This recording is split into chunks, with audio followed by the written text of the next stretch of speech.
Voilà, bonsoir à toutes et tous. Bienvenue sur cette émission, donc Radio Pléiade, la 78e, pour parler ce soir donc du réveil du dragon. Ça tombe bien, je me racle la gorge, donc le dragon est en train de se réveiller dans ma gorge. Alors, eh bien, bienvenue donc aux 40 personnes pour l'instant qui démarrent cette émission. Merci pour votre fidélité et merci d'être là la semaine du 15 août, effectivement. Donc, nous sommes le lundi 12 août pour ce 78e épisode. Donc, c'est un peu un challenge de faire une émission la semaine du 15 août, mais c'est pas grave. Elle est enregistrée, donc elle sera écoutable de toute façon en replay et en podcast. Voilà.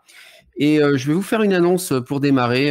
Je prends ma retraite au 100e épisode de Radio Pléiade si l'événement n'est pas arrivé d'ici là. Voilà, je vous l'annonce, c'est c'est clair et net. Je veux rien savoir. Alors faites vos calculs, il nous reste encore 22 épisodes.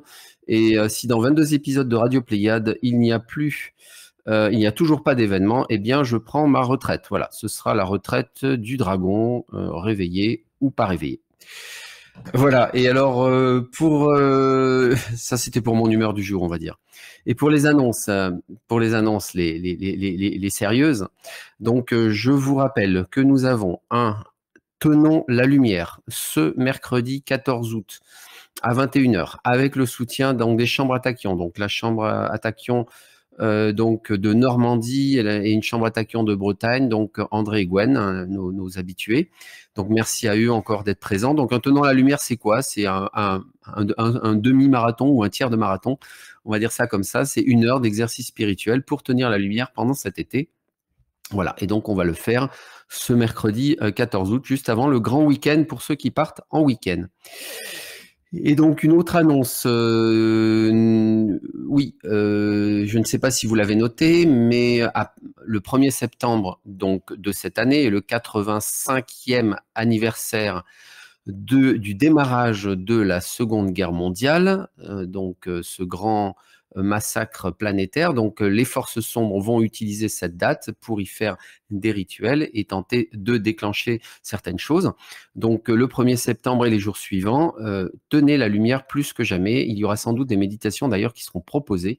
Je pense que Sandrine en proposera. Donc soyez très vigilants sur cette période qui va démarrer donc début septembre, dès le 1er septembre. Ensuite, je voulais vous annoncer également donc la prochaine émission Radio Pléiade. Donc, alors ce sera mardi. Donc cette semaine, je le fais lundi, mais c'est exceptionnel parce que justement, il y a un Tenons la lumière mercredi. Je voulais juste me reposer entre les deux. Et donc la semaine prochaine, on aura bien un Radio Pléiade le mardi. Donc ce sera le 20 août. Et le sujet sera le mirage de Palantis. Alors je ne sais pas si Palantis, ça vous parle. C'est un concept de distraction subtile spécialement conçu pour les travailleurs de lumière francophones et qui est utilisé par quelques oiseaux au sein de la communauté francophone uniquement. Donc cette prochaine émission sera collective. Donc on fera appel à l'intelligence collective justement pour faire une analyse approfondie d'une nouvelle psyops franco-française, le mirage de Palantis. Voilà, et merci aux personnes qui nous accompagneront pour cette prochaine émission. Et je vais faire une dernière annonce, en fait, c'est concernant en fait la sortie du livre de Marie-Hélène Dourte. Je ne sais pas si vous la connaissez.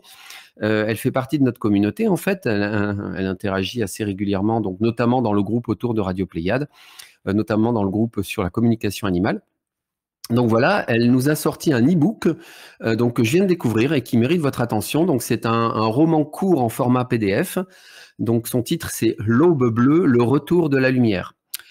Marie-Hélène s'est inspirée des informations de Cobra dans son roman. Voilà, il y a une BD qui est sortie, maintenant il y a un roman qui sort, et elle nous plonge donc dans l'histoire d'Élisabeth. Donc Élisabeth qui s'allie aux Pléiadiens, à la sororité, aux sororités et au mouvement de la résistance pour libérer notre planète.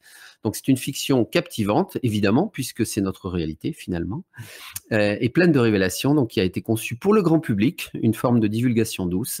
Mais ce livre intéressera ceux d'entre vous qui sont déjà plus éveillés également. Voilà. Donc vous pouvez le trouver sur sa boutique en ligne. Ça s'appelle Animaux .cmonsite.fr. Je pense que, Jean-Michel, tu pourrais peut-être mettre le lien parce qu'animaux, ça ne s'écrit pas comme vous le croyez, ANIMOTS.CMONSITE.fr. Voilà. Et ça coûte 5,50 €. C'est pas cher. Je l'ai parcouru, je l'ai pas lu dans le détail, mais franchement, ça me semble très bien. Et que vous soyez néophyte ou initié, ça devrait vous intéresser. Voilà. Donc, merci à elle d'avoir pris cette initiative pour la lumière. C'est vraiment super. Voilà. Et le lien de ce roman sera disponible dans la description du replay YouTube de Radio Pléiade. Voilà. Ben, je crois que, voilà, merci. Ben, je crois qu'on est parti. Allez, on est parti pour de bon. C'est fini pour les annonces. Bienvenue à tous. Donc, nous sommes 60 participants. Bravo pour un 15 août, pour un 12 août, juste avant le grand week-end. Eh ben, c'est pas si mal. Donc, ce soir, nous allons commenter la dernière mise à jour de situation planétaire, donc du fameux Cobra. Donc, une situation planétaire qui date du 4 août. Bon, on est le 12, mais c'est un petit peu le temps qu'il fallait aussi pour creuser un certain nombre de points et prendre du recul par rapport à tout ça. Donc, c'est parti pour cette mise à jour. Et je vais d'ailleurs utiliser aussi les comptes rendus des conférences asiatiques qui ont été faites. Il y a eu 3 conférences en Asie pendant le mois de juillet. Je vais utiliser ces comptes rendus pour pouvoir enrichir et commenter cette mise à jour.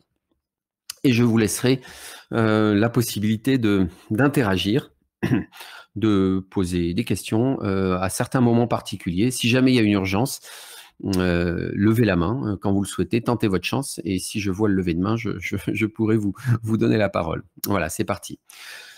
Donc je cite, la phase de test, donc de désenchevêtrement ou de désintrication, se déroule bien et devrait s'achever dans une semaine environ. Après cela, le processus de désintrication de l'humanité et du rôdeur commencera à pleine puissance. Alors, vous vous souvenez de quoi on parle? Le rôdeur, on va en reparler un petit peu ce soir, pour ceux qui veulent avoir une clarification du concept du rôdeur. Nous sommes tous malheureusement intriqués avec cette espèce d'archétype du mal dans notre univers et même dans les univers. Alors, donc la publication date du 4 août. Nous sommes environ une semaine plus tard, enfin, une semaine, 4 plus 7, ça fait 11. Nous sommes le 12.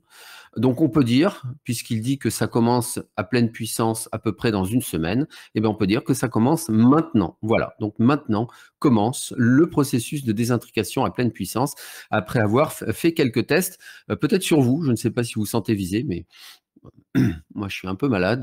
Je me sens un peu visé. Je me dis que pour me consoler, je me dis que je suis peut-être en cours de désintrication du rôdeur et que j'ai fait l'objet des tests de force de la lumière, sait-on jamais. Enfin voilà, on se console comme on peut. En tout cas, je vous invite à vous observer plus que jamais. Et si toute la population se met à avoir des symptômes de désintrication, je ne sais pas ce que ça peut donner et à quoi vont ressembler les hôpitaux. Voilà. Donc, en réalité, c'est un test de test que nous avons vécu et je comprends qu'ils parlent de pleine puissance, mais en réalité, ils y vont progressivement parce qu'il a été dit dans une conférence asiatique que donc nous ferons l'expérience du processus de désinfection autour des 1 à 2 mois prochains. Donc, c'est parti là, hein, le 12 août, c'est parti, jusqu'au, allez, on va dire 12 octobre, on va dire ça comme ça. Il s'agira d'une phase de test, cette fois-ci à grande échelle, donc c'est une nouvelle phase de test, au cours de laquelle les forces de la lumière observeront les réactions de l'humanité à ce processus de nettoyage. Voilà, donc là, ils le font à grande échelle, mais ça reste encore une phase un peu de test pour voir comment les humains vont réagir, donc soyez attentifs à ce qui se passe autour de vous. C'est la première fois qu'une telle opération est menée. Tenez-vous bien, j'espère que vous êtes bien assis, depuis la création de l'univers. Ni plus ni moins. Il s'agit du plus grand travail de purification de l'histoire de l'univers. C'est ce qui a été dit dans une conférence asiatique. Allons donc. Donc, vous n'avez pas d'autre choix que d'accepter finalement cette expérimentation à grande échelle pour le bien de tous, mais observez et surtout essayez de bien vivre justement cette période de désintrication. Donc voilà, moi je suis malade depuis quelques temps, donc j'espère tenir l'émission et vive la désintrication. Mais dans le doute, consultez votre médecin, bien évidemment. Donc, alors je continue la citation. Pour ce processus donc, de désintrication, le réseau éthérique planétaire de lumière a dû être préparé et correctement activé. C'est pour cette raison qu'une activation spéciale de la ligne de lait du dragon a eu lieu entre le 11 et le 22 juillet. Pendant cette période, les lignes de lait du dragon autour de la planète ont été activées avec un accent particulier sur l'Asie. On va beaucoup parler de l'Asie ce soir, et en particulier sur la ligne de lait du dragon tibétain, et on va beaucoup parler du Tibet aussi ce soir. Voilà.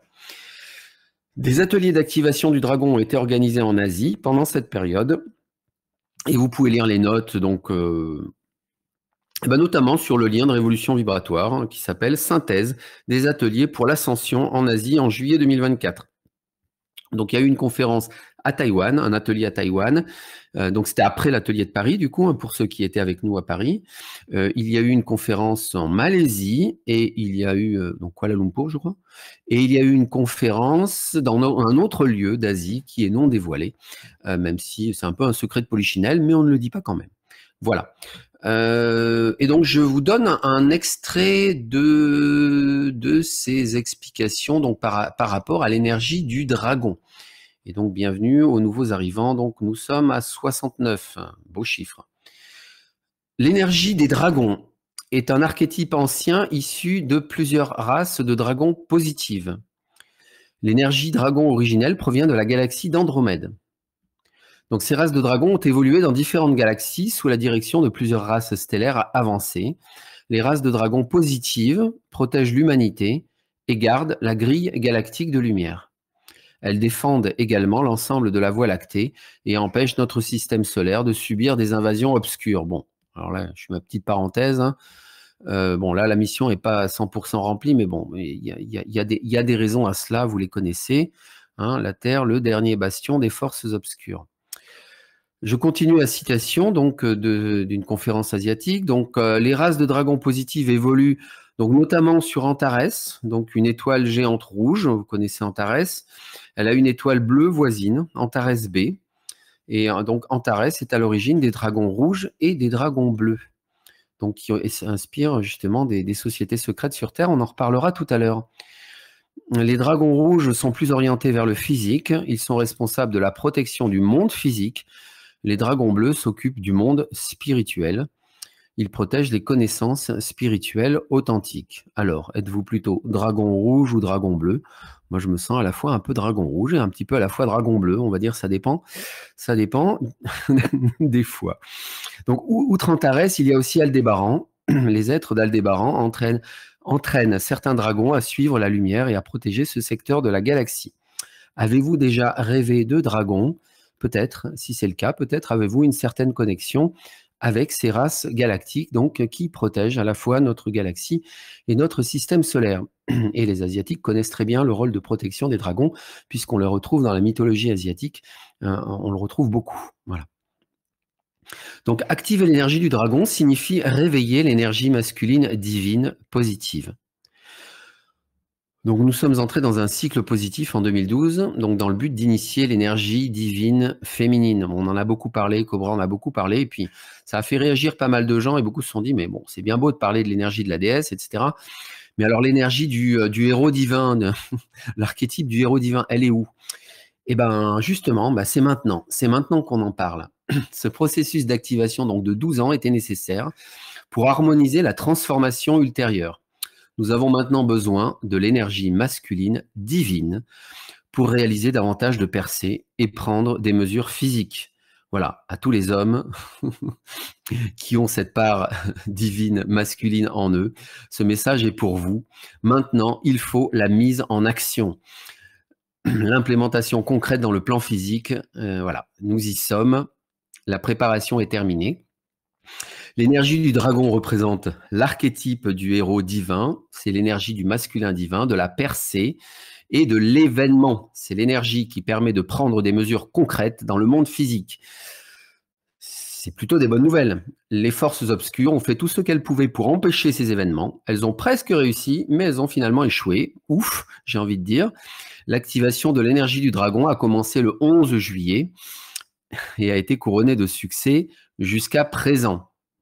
Ce travail se poursuivra pendant plusieurs semaines. Voilà, donc connectez-vous à ces énergies du dragon. Il y a d'ailleurs une méditation du dragon qui est sortie. Je vous en reparlerai peut-être tout à l'heure. Voilà, en tout cas, nous sommes encore dans cette période de l'activation des énergies du dragon, donc à bon entendeur, pour tous les éveillés au divin masculin. Alors, Cobra nous précise que ces ateliers ont été accompagnés de nombreux signes dans le ciel, donc notamment un arc-en-ciel multiple à Hong Kong le 11 juillet, donc voilà, quand ça a démarré.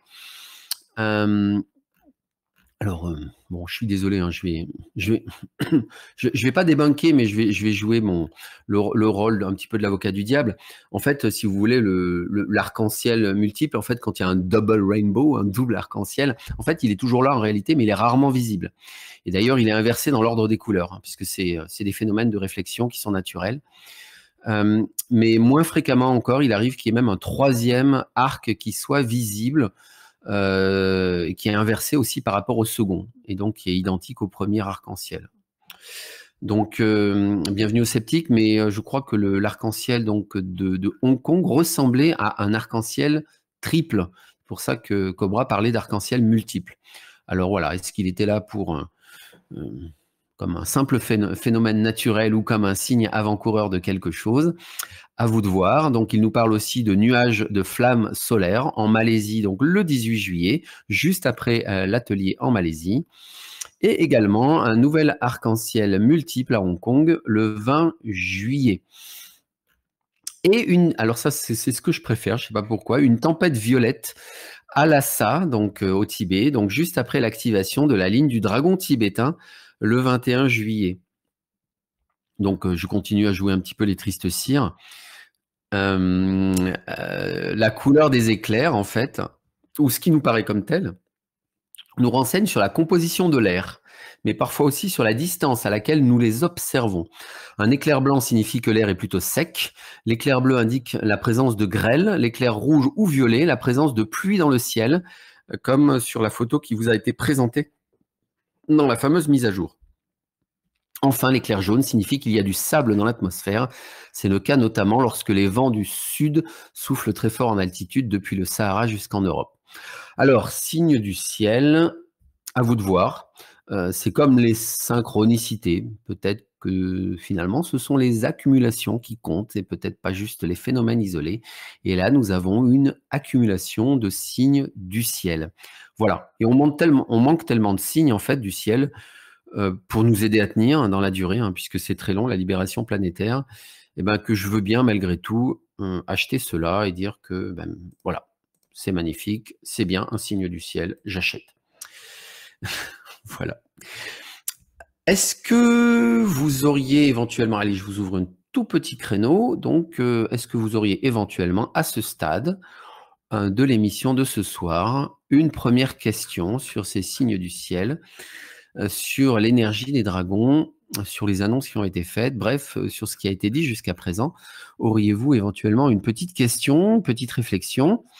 J'attends quelques secondes, mais pas très longtemps, pour voir si une main se lève. Et sinon, je passe à la suite. Alors, je vois que Chiara a levé la main. Eh bien, Chiara, tu es en micro-gris. Tu peux activer ton micro. Hein, comme vous le savez, j'active d'abord une première fois les micros pour passer en micro-gris.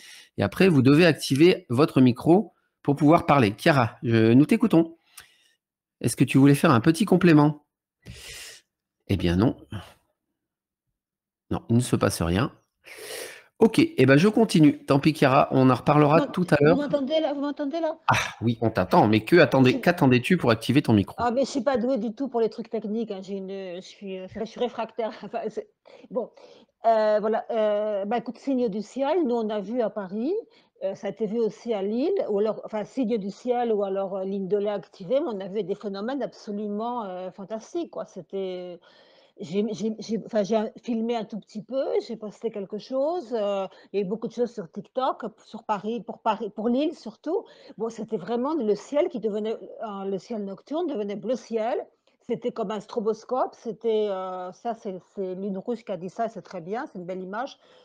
Enfin, elle a su de quelqu'un d'autre qui avait dit ça, et c'était toutes les secondes, et c'était incroyable, enfin ça a duré des heures sur Paris. Alors évidemment, les gens endormis, il pourrait se passer des trucs, enfin quand même, je sais pas, ils réagissent pas ou ils ont pas vu, ils dormaient, c'était assez tard. Mais c'était extraordinaire. Donc soit les lignes de lait qui étaient activées, parce que je sais qu'il y a une ligne de lait qui passe par Paris, hein, là où il y a un vortex, et soit un signe du ciel, c'était extraordinaire, quoi. C'était vraiment, c'était unique. J'ai posté un peu quelque chose, hein, j'ai dû prendre aussi une prise de vue de, je sais pas, de quelques minutes, quoi. Mais c'était des flashs bleu ciel, noir, enfin le ciel nocturne, noir. C'était incroyable, Ben incroyable. merci. Mais postez vos signes du ciel, effectivement, ils sont les bienvenus, hein, bien évidemment, et normalement, on devrait en avoir de plus en plus. Donc, si vous êtes le témoin de signes du ciel, n'hésitez pas à les poster. Donc super. Ben, merci beaucoup, Chiara. Bah Enfin oui, voilà, bah, je voulais quand ouais. même donner quelques petites explications scientifiques. C'est quand même toujours intéressant d'avoir quelques explications scientifiques. Rien n'empêche de croire aux synchronicités et à leur accumulation et aux signes du ciel. L'un n'est pas antagoniste forcément de l'autre. Voilà. Merci, merci Chiara. Allez, je vais continuer. Je vais continuer. Donc, je cite, après l'activation réussie donc, des lignes de lait du dragon, diverses factions du réseau Agartha, on va voir qu'il y en a beaucoup, en particulier en Asie, se montrent de plus en plus actives et commencent à se préparer à la percée par compression. Ben, ça aussi, ça ressemble à une bonne nouvelle. Je ne sais pas ce que vous en pensez, mais si les différentes factions de l'Agartha se préparent à la percée par compression, moi je trouve que ça, c'est plutôt bien. Voilà, donc alors je vous rappelle à ce sujet, j'en ai déjà beaucoup parlé, hein, mais c'est pas grave, je le rappelle parce que c'est toujours bien les rappels, qu'une ancienne prophétie tibétaine dit qu'il y aura un moment où le roi du monde émergera avec son armée en provenance de son royaume souterrain et que ce roi du monde vaincra les forces de l'obscurité et qu'il amènera la venue de l'âge d'or. Bon, ben voilà, enfin, vous avez compris de quoi il est question. Alors, il s'agit de la prophétie du Kalachakra. Mais d'où vient-elle cette prophétie du Kalachakra? En fait, cette prophétie du Kalachakra, donc Kalachakra, ça veut dire la roue du temps. Cette prophétie du Kalachakra vient d'un texte dans le bouddhisme tibétain qui s'appelle le Tantra du Kalachakra. Alors, pas de pensée mal placée, hein, ça n'a rien à voir avec tantrisme ou ce que vous pouvez imaginer. Un tantra, en fait, ça désigne aussi un texte, différents types de textes, des textes de référence dans le bouddhisme tibétain. Voilà. On attribue cette révélation donc de la prophétie du Kalachakra au Bouddha Shakyamuni, pour ceux qui souhaiteraient aller creuser l'information. Voilà. Donc je disais, le Kalachakra signifie la roue du temps. Et donc le Tantra du Kalachakra et son commentaire sont la source première du mythe de Shambhala. Le saviez-vous? Voilà, j'ai créé d'ailleurs à ce propos sur le groupe autour de Radio Pléiade un nouveau topic, un nouveau sujet, donc Agartha et Shambhala, parce que je pense que c'est un peu confus dans nos esprits. On ne fait pas forcément très bien la différence entre ce qu'est Agartha et Shambhala, mais justement, on va en parler un petit peu ce soir. Donc voilà, donc ce tantra du Kalachakra parle de Shambhala, royaume idéal que seuls certains peuvent atteindre. On y relate entre autres comment un roi de Shambhala apparaîtra dans le monde pour combattre les barbares. Les barbares, hein, vous les connaissez, hein, c'est notre quotidien, c'est ceux qui nous entourent, et établir un âge d'or. Le corpus Kalachakra donc fait l'objet ça servi de guide de yoga, d'interprétation millénariste, voire d'interprétation occulto-politique en dehors même du monde bouddhiste. Et ce texte, alors prêtez attention à ce point parce que nous y reviendrons. Ce texte, donc le Tantra du Kalachakra, a été introduit au royaume de Guge. Alors je ne sais pas comment il faut prononcer correctement, en chinois ce serait Guge. Donc au XIe siècle, donc c'est un royaume qui est apparu donc dans l'empire du Tibet au XIe siècle. On en reparlera un petit peu plus loin. Justement, c'était une période lumineuse pour le Tibet et c'est pour ça que ces textes vraisemblablement sont apparus à ce moment-là. Voilà. Alors voilà pour les préambules. Donc je vais reparler aussi un petit peu alors justement de Shambhala. Donc Shambhala est lié également à la confrérie de l'Étoile. Je vous ai posté récemment donc sur Victoria Luminis une vidéo, je l'ai ressortie, donc qui est sur la chaîne YouTube Hervé Gaïa, donc qui parle de la présentation de la fraternité de l'Étoile. Donc je sais qu'à certains d'entre vous, ça parle très très fort, hein, cette vidéo, à d'autres moins, mais peu importe. Mais ça me semblait intéressant de la sortir. Donc la confrérie de l'Étoile, merci beaucoup d'avoir reposté le lien, Jean-Michel. Cette confrérie de l'Étoile donc, est un avant-poste planétaire de la loge bleue de Sirius. Donc le concept de loge n'est pas le privilège de la franc-maçonnerie, hein, comme vous le savez. Voilà, la loge, ça a aussi son archétype dans la galaxie. Et donc voilà, la confrérie de l'Étoile est un avant-poste de cette loge bleue de Sirius. Et l'ancrage physique de cette confrérie de l'Étoile, donc sur la Terre, est le vaste royaume souterrain de Shambhala, où opère la grande école de mystère de la confrérie transhimalayenne, confrérie la confrérie transhimalayenne. Bon. Donc la confrérie de l'Étoile n'a jamais été publique depuis le début de l'Atlantide. Et donc Cobra l'a révélé justement à un certain moment donc sur son blog, et c'est ce qui a abouti à la création de cette vidéo, dont vous avez le lien. Elle travaillait donc cette confrérie secrètement grâce à ses disciples. Peut-être vous reconnaîtrez-vous, je ne sais pas. Les disciples de la confrérie de l'Étoile font partie de l'ordre de l'Étoile. Donc vous avez le cœur, donc la confrérie de l'Étoile qui est un avant-poste de la loge de Sirius. Et ce cœur, cette confrérie de l'Étoile, a des disciples qui représentent un mandala de 144 000 êtres stellaires qui font partie de l'ordre de l'Étoile. Voilà. Donc 144 000 êtres stellaires des premières, deuxième et troisième initiations. Alors, me demandez pas dans le détail ce que ça veut dire. Moi, je fais juste une petite parenthèse que ça fait vaguement penser aux 3 vagues de volontaires, mais que je ne développerai pas sur ces adhérences sémantiques qui sont un petit peu des attrape-mouches, justement, c'est chez les travailleurs de lumière. Mais quoi qu'il en soit, donc cet ordre de l'Étoile, donc ces personnes se sont incarnées sur cette planète dans le but de réaliser une triangulation de la lumière et de l'obscurité. Donc, autrement dit, libérer cette planète. Les membres de l'Ordre de l'Étoile ont influencé la situation mondiale grâce à la guidance télépathique de ce cœur, donc de la confrérie de l'Étoile, et tout ceci sous la guidance de Sanat Kumara. Vous avez sans doute déjà entendu ce nom, pardon. Sanat Kumara, en sanskrit, c'est du sanskrit, hein, pour ceux qui se poseraient la question, ça veut dire éternellement jeune. Et dans la mythologie hindoue, c'est l'un des 4 rishis éternels, fils de Brahma. Donc voilà, petite précision sur Shambhala pour un peu mieux comprendre aussi la distinction entre Shambhala et Agartha, dont on va beaucoup parler ce soir.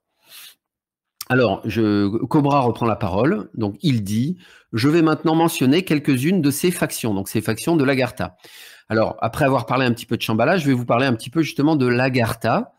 Alors, bon, j'ai parlé de la prophétie du Kalachakra, mais je veux vous parler d'un autre livre aussi, d'un certain René Guénon. Je pense qu'il y a beaucoup d'entre vous qui le connaissent. C'est vraiment une référence. C'était même une référence dans le monde politique occulte en France. René Guénon a écrit donc Le Roi du Monde, donc un livre qui est paru en 1927. Et le point de départ de son livre, c'est le livre d'une autre personne encore qui s'appelle Ferdinand Ossendowski, qui parle d'un mystérieux roi du monde qui dirigerait les affaires spirituelles de l'humanité depuis une contrée inaccessible et souterraine pour les hommes ordinaires. Et cette contrée inaccessible et souterraine pour les hommes ordinaires, c'est l'Agartha. Voilà, donc René Guénon parlait de l'Agartha, notamment donc, dans son livre Le Roi du Monde. Mais vous pourrez trouver des références ailleurs, bien évidemment. Donc, dans ce livre, René Guénon y a exposé sa notion de tradition primordiale. Bon, en fait, ce n'est ni plus ni moins qu'une vérité des origines qui sous-tend après justement toutes les traditions spirituelles qui se développent avec plus ou moins d'infiltration justement de l'ombre à travers ce cycle de l'humanité.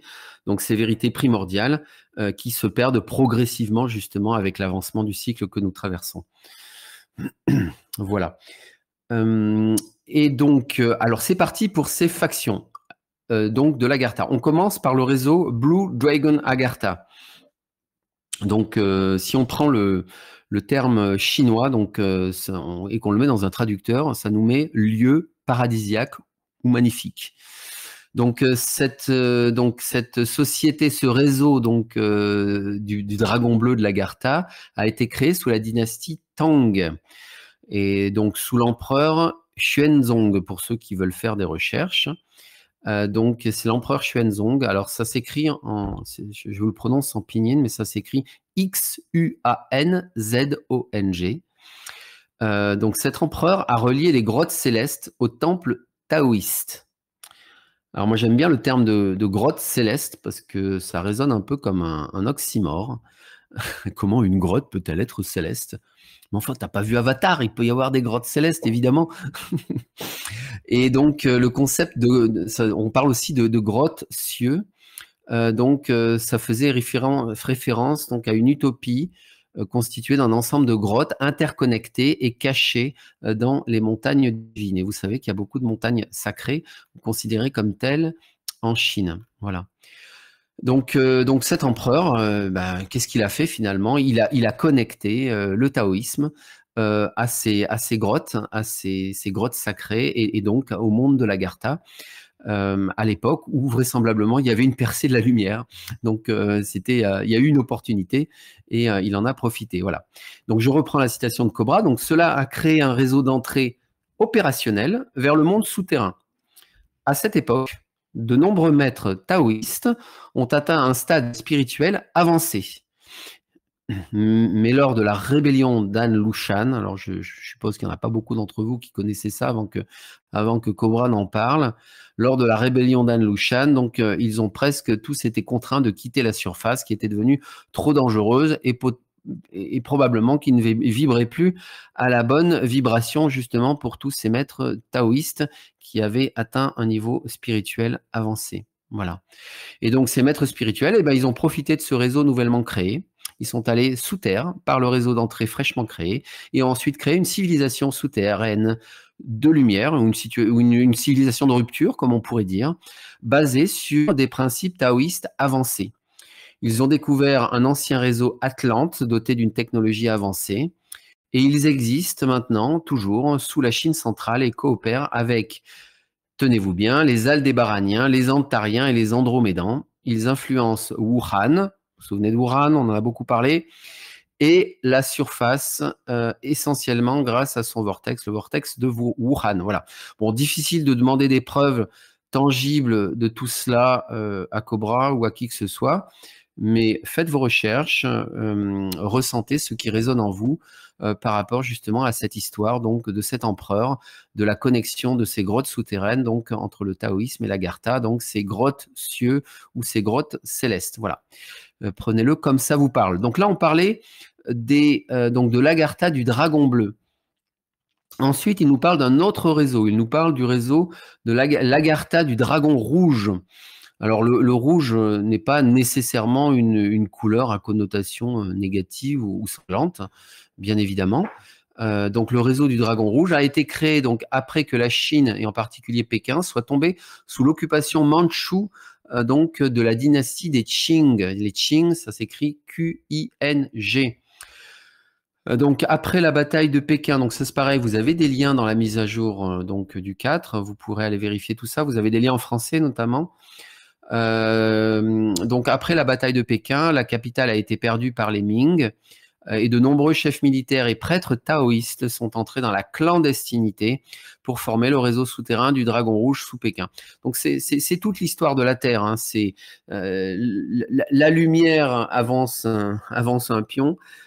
Puis l'ombre en avance un, la lumière infiltre l'ombre, l'ombre infiltre la lumière, et parfois la lumière doit se cacher et rentrer sous terre, et parfois la lumière sort au grand jour et fait des avancées, comme on a beaucoup parlé par exemple de l'activation du double vortex de Paris-Versailles, donc en 1775 par Maître Saint-Germain. Donc là, voilà, il y a eu des avancées de la lumière en Asie, en Chine, et il y a eu des avancées de l'ombre avec justement cette occupation mandchoue qui a renversé la dynastie des Ming, M-I-N-G.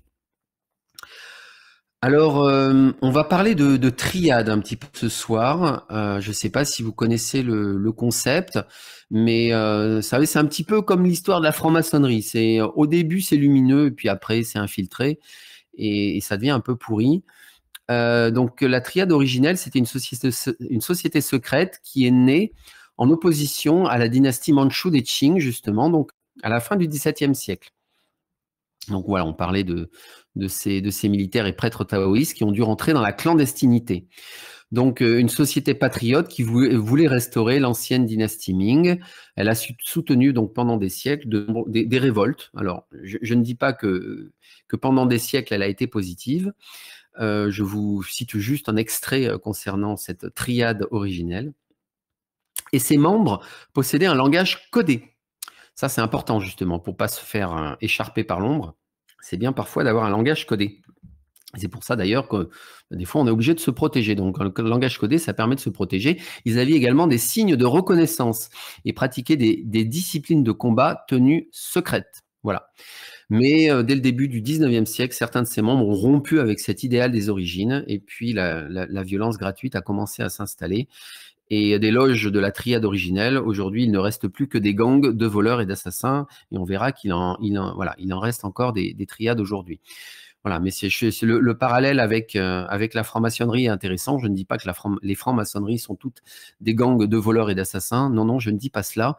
Mais quoi qu'il en soit, les francs-maçonneries ont été aussi infiltrées, mais elles étaient à l'origine une impulsion de la lumière, notamment donc avant la Révolution française.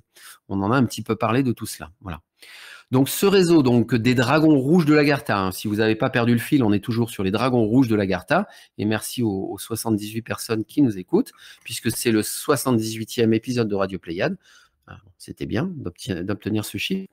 Donc, donc ce réseau existe toujours sous Pékin. Ils ont une forte coopération militaire avec, encore une fois, les Aldébaraniens et les Andromédans. Et rien de plus ne peut être dit pour le moment. Voilà. Évidemment, qui d'autre que Cobra peut parler de telles connexions? Voilà. Alors, je vais parler d'un troisième réseau, après avoir parlé des dragons bleus de l'Agartha et des dragons rouges de l'Agartha. Je vais vous parler des dragons de l'Agartha, de la porte du dragon, ou les dragons de la porte de l'Agartha. Je ne sais pas exactement comment il faudrait le dire correctement. Et après, je vous laisserai un petit peu la parole si vous souhaitez poser des questions. Donc, le réseau Dragon Gate Agartha a été créé sous la dynastie Song, cette fois-ci, S-O-N-G, donc par le maître Chang Chun. Donc, il est principalement implanté dans la province de Sichuan. Alors, la province de Sichuan, vous savez, c'est là où on mange très épicé, à vous arracher la gueule. Mais c'est aussi le pays des pandas. Et peut-être qu'il y a des Kung Fu pandas qui font partie de cette société. Bon, excusez-moi pour la blague, mais bon, de cette société, donc de la porte du dragon de l'Agartha.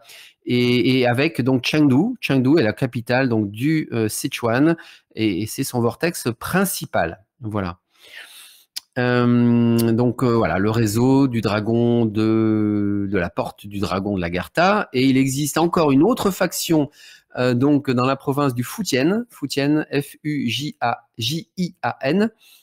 Donc ça, c'est une province côtière du sud-est de la Chine qui est connue pour ses montagnes et ses villes côtières et dont on ne peut rien dire pour l'instant. Donc voilà, bon, il en parle, mais on ne peut rien en dire pour l'instant. Donc je résume, au cas où vous seriez perdu dans ces différentes couleurs de dragons. Donc les dragons bleus, il y a les dragons bleus de l'Agartha, il y a les dragons rouges de l'Agartha, il y a les dragons de la porte de l'Agartha, et il y a une faction qui n'est pas nommée, dont on ne peut rien dire, donc de la province côtière de Fujian. Donc tout ça, c'est lié à l'histoire et à la géographie de la Chine. Voilà. Et ben peut-être avant de passer au Tibet, je vous propose d'ouvrir un petit créneau de questions, remarques, réactions par rapport à ce que je viens d'être dit. Dites-moi, ouais, merci, à Agartha de la porte du dragon. Il semblerait que ce soit la meilleure traduction. Agartha de la porte du dragon. Bon. Est-ce que vous avez des questions, des réactions à ce stade? Profitez-en, ça va pas durer. Je vous laisse quelques secondes pour réagir. Et sinon, je vais enchaîner sur le Tibet. Le Tibet, après avoir beaucoup parlé de l'histoire de la Chine, on va parler un petit peu de l'histoire du Tibet. Non? Personne parmi les 79 participants ne souhaite prendre la parole? 1, 2, 3. Alors, je continue. Et excusez-moi si je ne surveille pas forcément les questions qui pourraient apparaître dans le chat. Mais quand je suis seul à faire l'émission, c'est un peu plus compliqué de suivre le chat en parallèle. Alors, on va continuer. Alors, donc, on continue avec le Tibet. Donc, Le Tibet, donc au Tibet, donc le principal bastion de l'Agartha se trouve à l'extrémité ouest des montagnes Kunlun. Kunlun, donc ça s'écrit Kunlun pour ceux qui veulent faire des recherches. Donc en fait c'est une chaîne de montagnes qui sépare en réalité le désert du Taklamakan, donc qui est le désert du Taklamakan, c'est un désert chinois. Bon, en réalité, c'est la province du Xinjiang qui est aujourd'hui une province ouïghour dont on entend beaucoup parler pour des raisons de problèmes de persécution d'une minorité et de non-respect des droits de l'homme, hein, vous le savez. Mais le désert du Taklamakan, c'est aussi surnommé la mer de la mort et c'est aussi le désert dans lequel a été effectué le premier essai nucléaire chinois. Donc voilà, donc la chaîne Kunlun sépare le désert du Taklamakan au nord des grands plateaux tibétains au sud, donc de cette chaîne Kunlun. Donc c'est une chaîne de montagne qui est emblématique bien sûr pour la Chine et elle présente un chapelet donc de sommets compris en moyenne entre 6000 et 7000 mètres d'altitude. Donc vous voyez, ils ne sont pas des petits joueurs là-bas en ce qui concerne les montagnes. Et c'est une chaîne qui fait près de 3000 km de long. Voilà. Et les montagnes Kunlun sont également connues pour leur jade, parce qu'il y a beaucoup de jade qui provient de là-bas, et on va reparler du jade justement. Il y a un point particulier important à connaître sur le jade, puisque le jade va avoir un rôle à jouer, et vous allez avoir un rôle à jouer par rapport au jade, lorsque justement il sera désintriqué des forces sombres. Alors, donc je reviens à mon principal bastion d'Agartha, donc à l'extrémité ouest des montagnes Kunlun. Vous me suivez ? Extrémité ouest des montagnes Kunlun. Donc, on est vraiment dans l'extrême ouest de la Chine, donc au sud-ouest du désert Taklamakan. Donc là se trouve un bastion principal. Donc, ce réseau a sa base principale sous le nœud des lignes principales de lait planétaire du Dragon. Donc, ce réseau est vieux de 26 000 ans. Il a un lien étroit avec la race centrale galactique.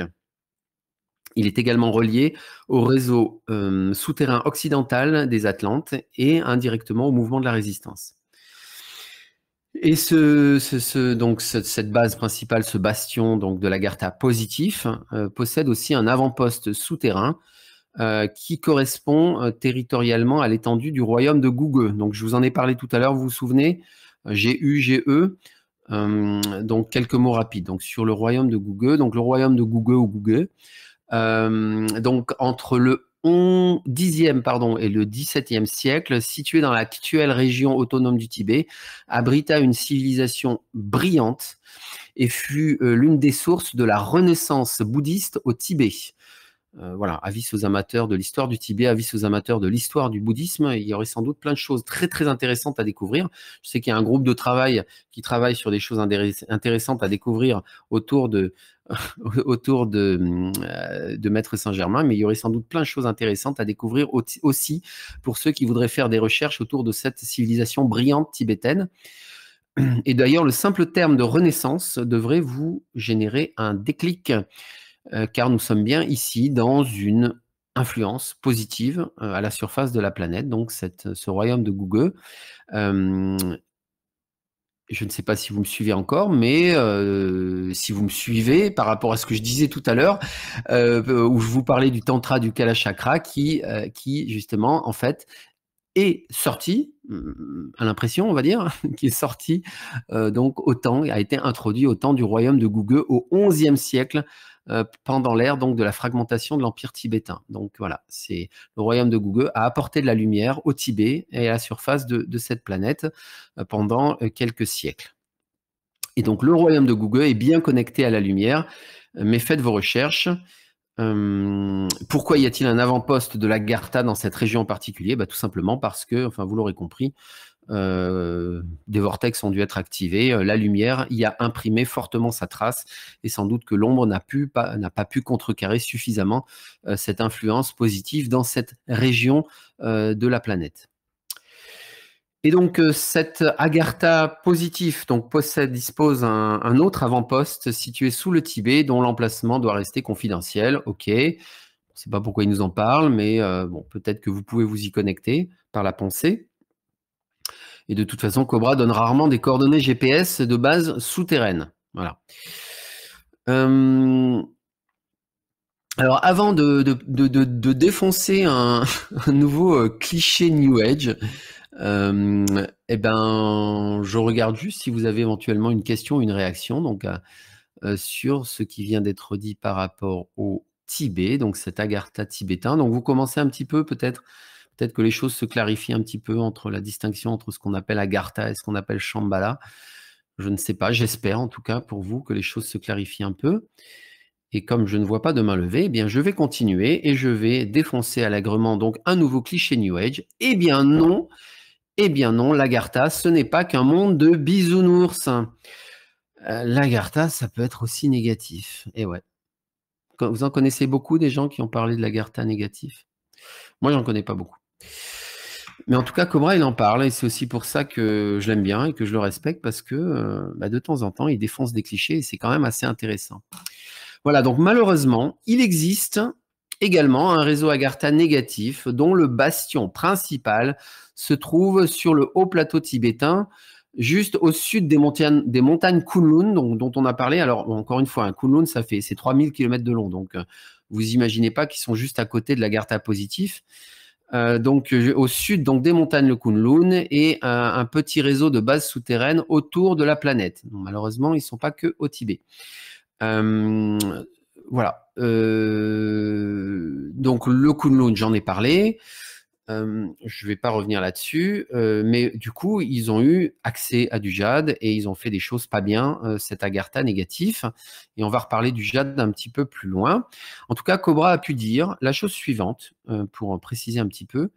Donc, les forces de la lumière, à travers le temps, ont construit leur propre réseau de villes souterraines et ce réseau maintenait la lumière pour la planète au cours des 26 000 dernières années. Figurez-vous que si la planète, si la lumière, si nous ne sommes pas tous dans une matrice profonde, implantée, incarcérée, tout ce que vous voulez, c'est parce que justement, il y a eu cette action occulte de la lumière qui venait du centre de la Terre.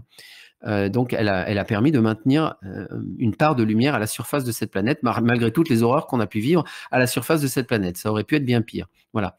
Et donc les forces de la lumière ont construit leur propre réseau de villes souterraines, en maintenant la lumière pour la planète, et de nombreuses sources modernes appellent ce réseau Agartha, Shambhala, royaume souterrain de lumière, etc.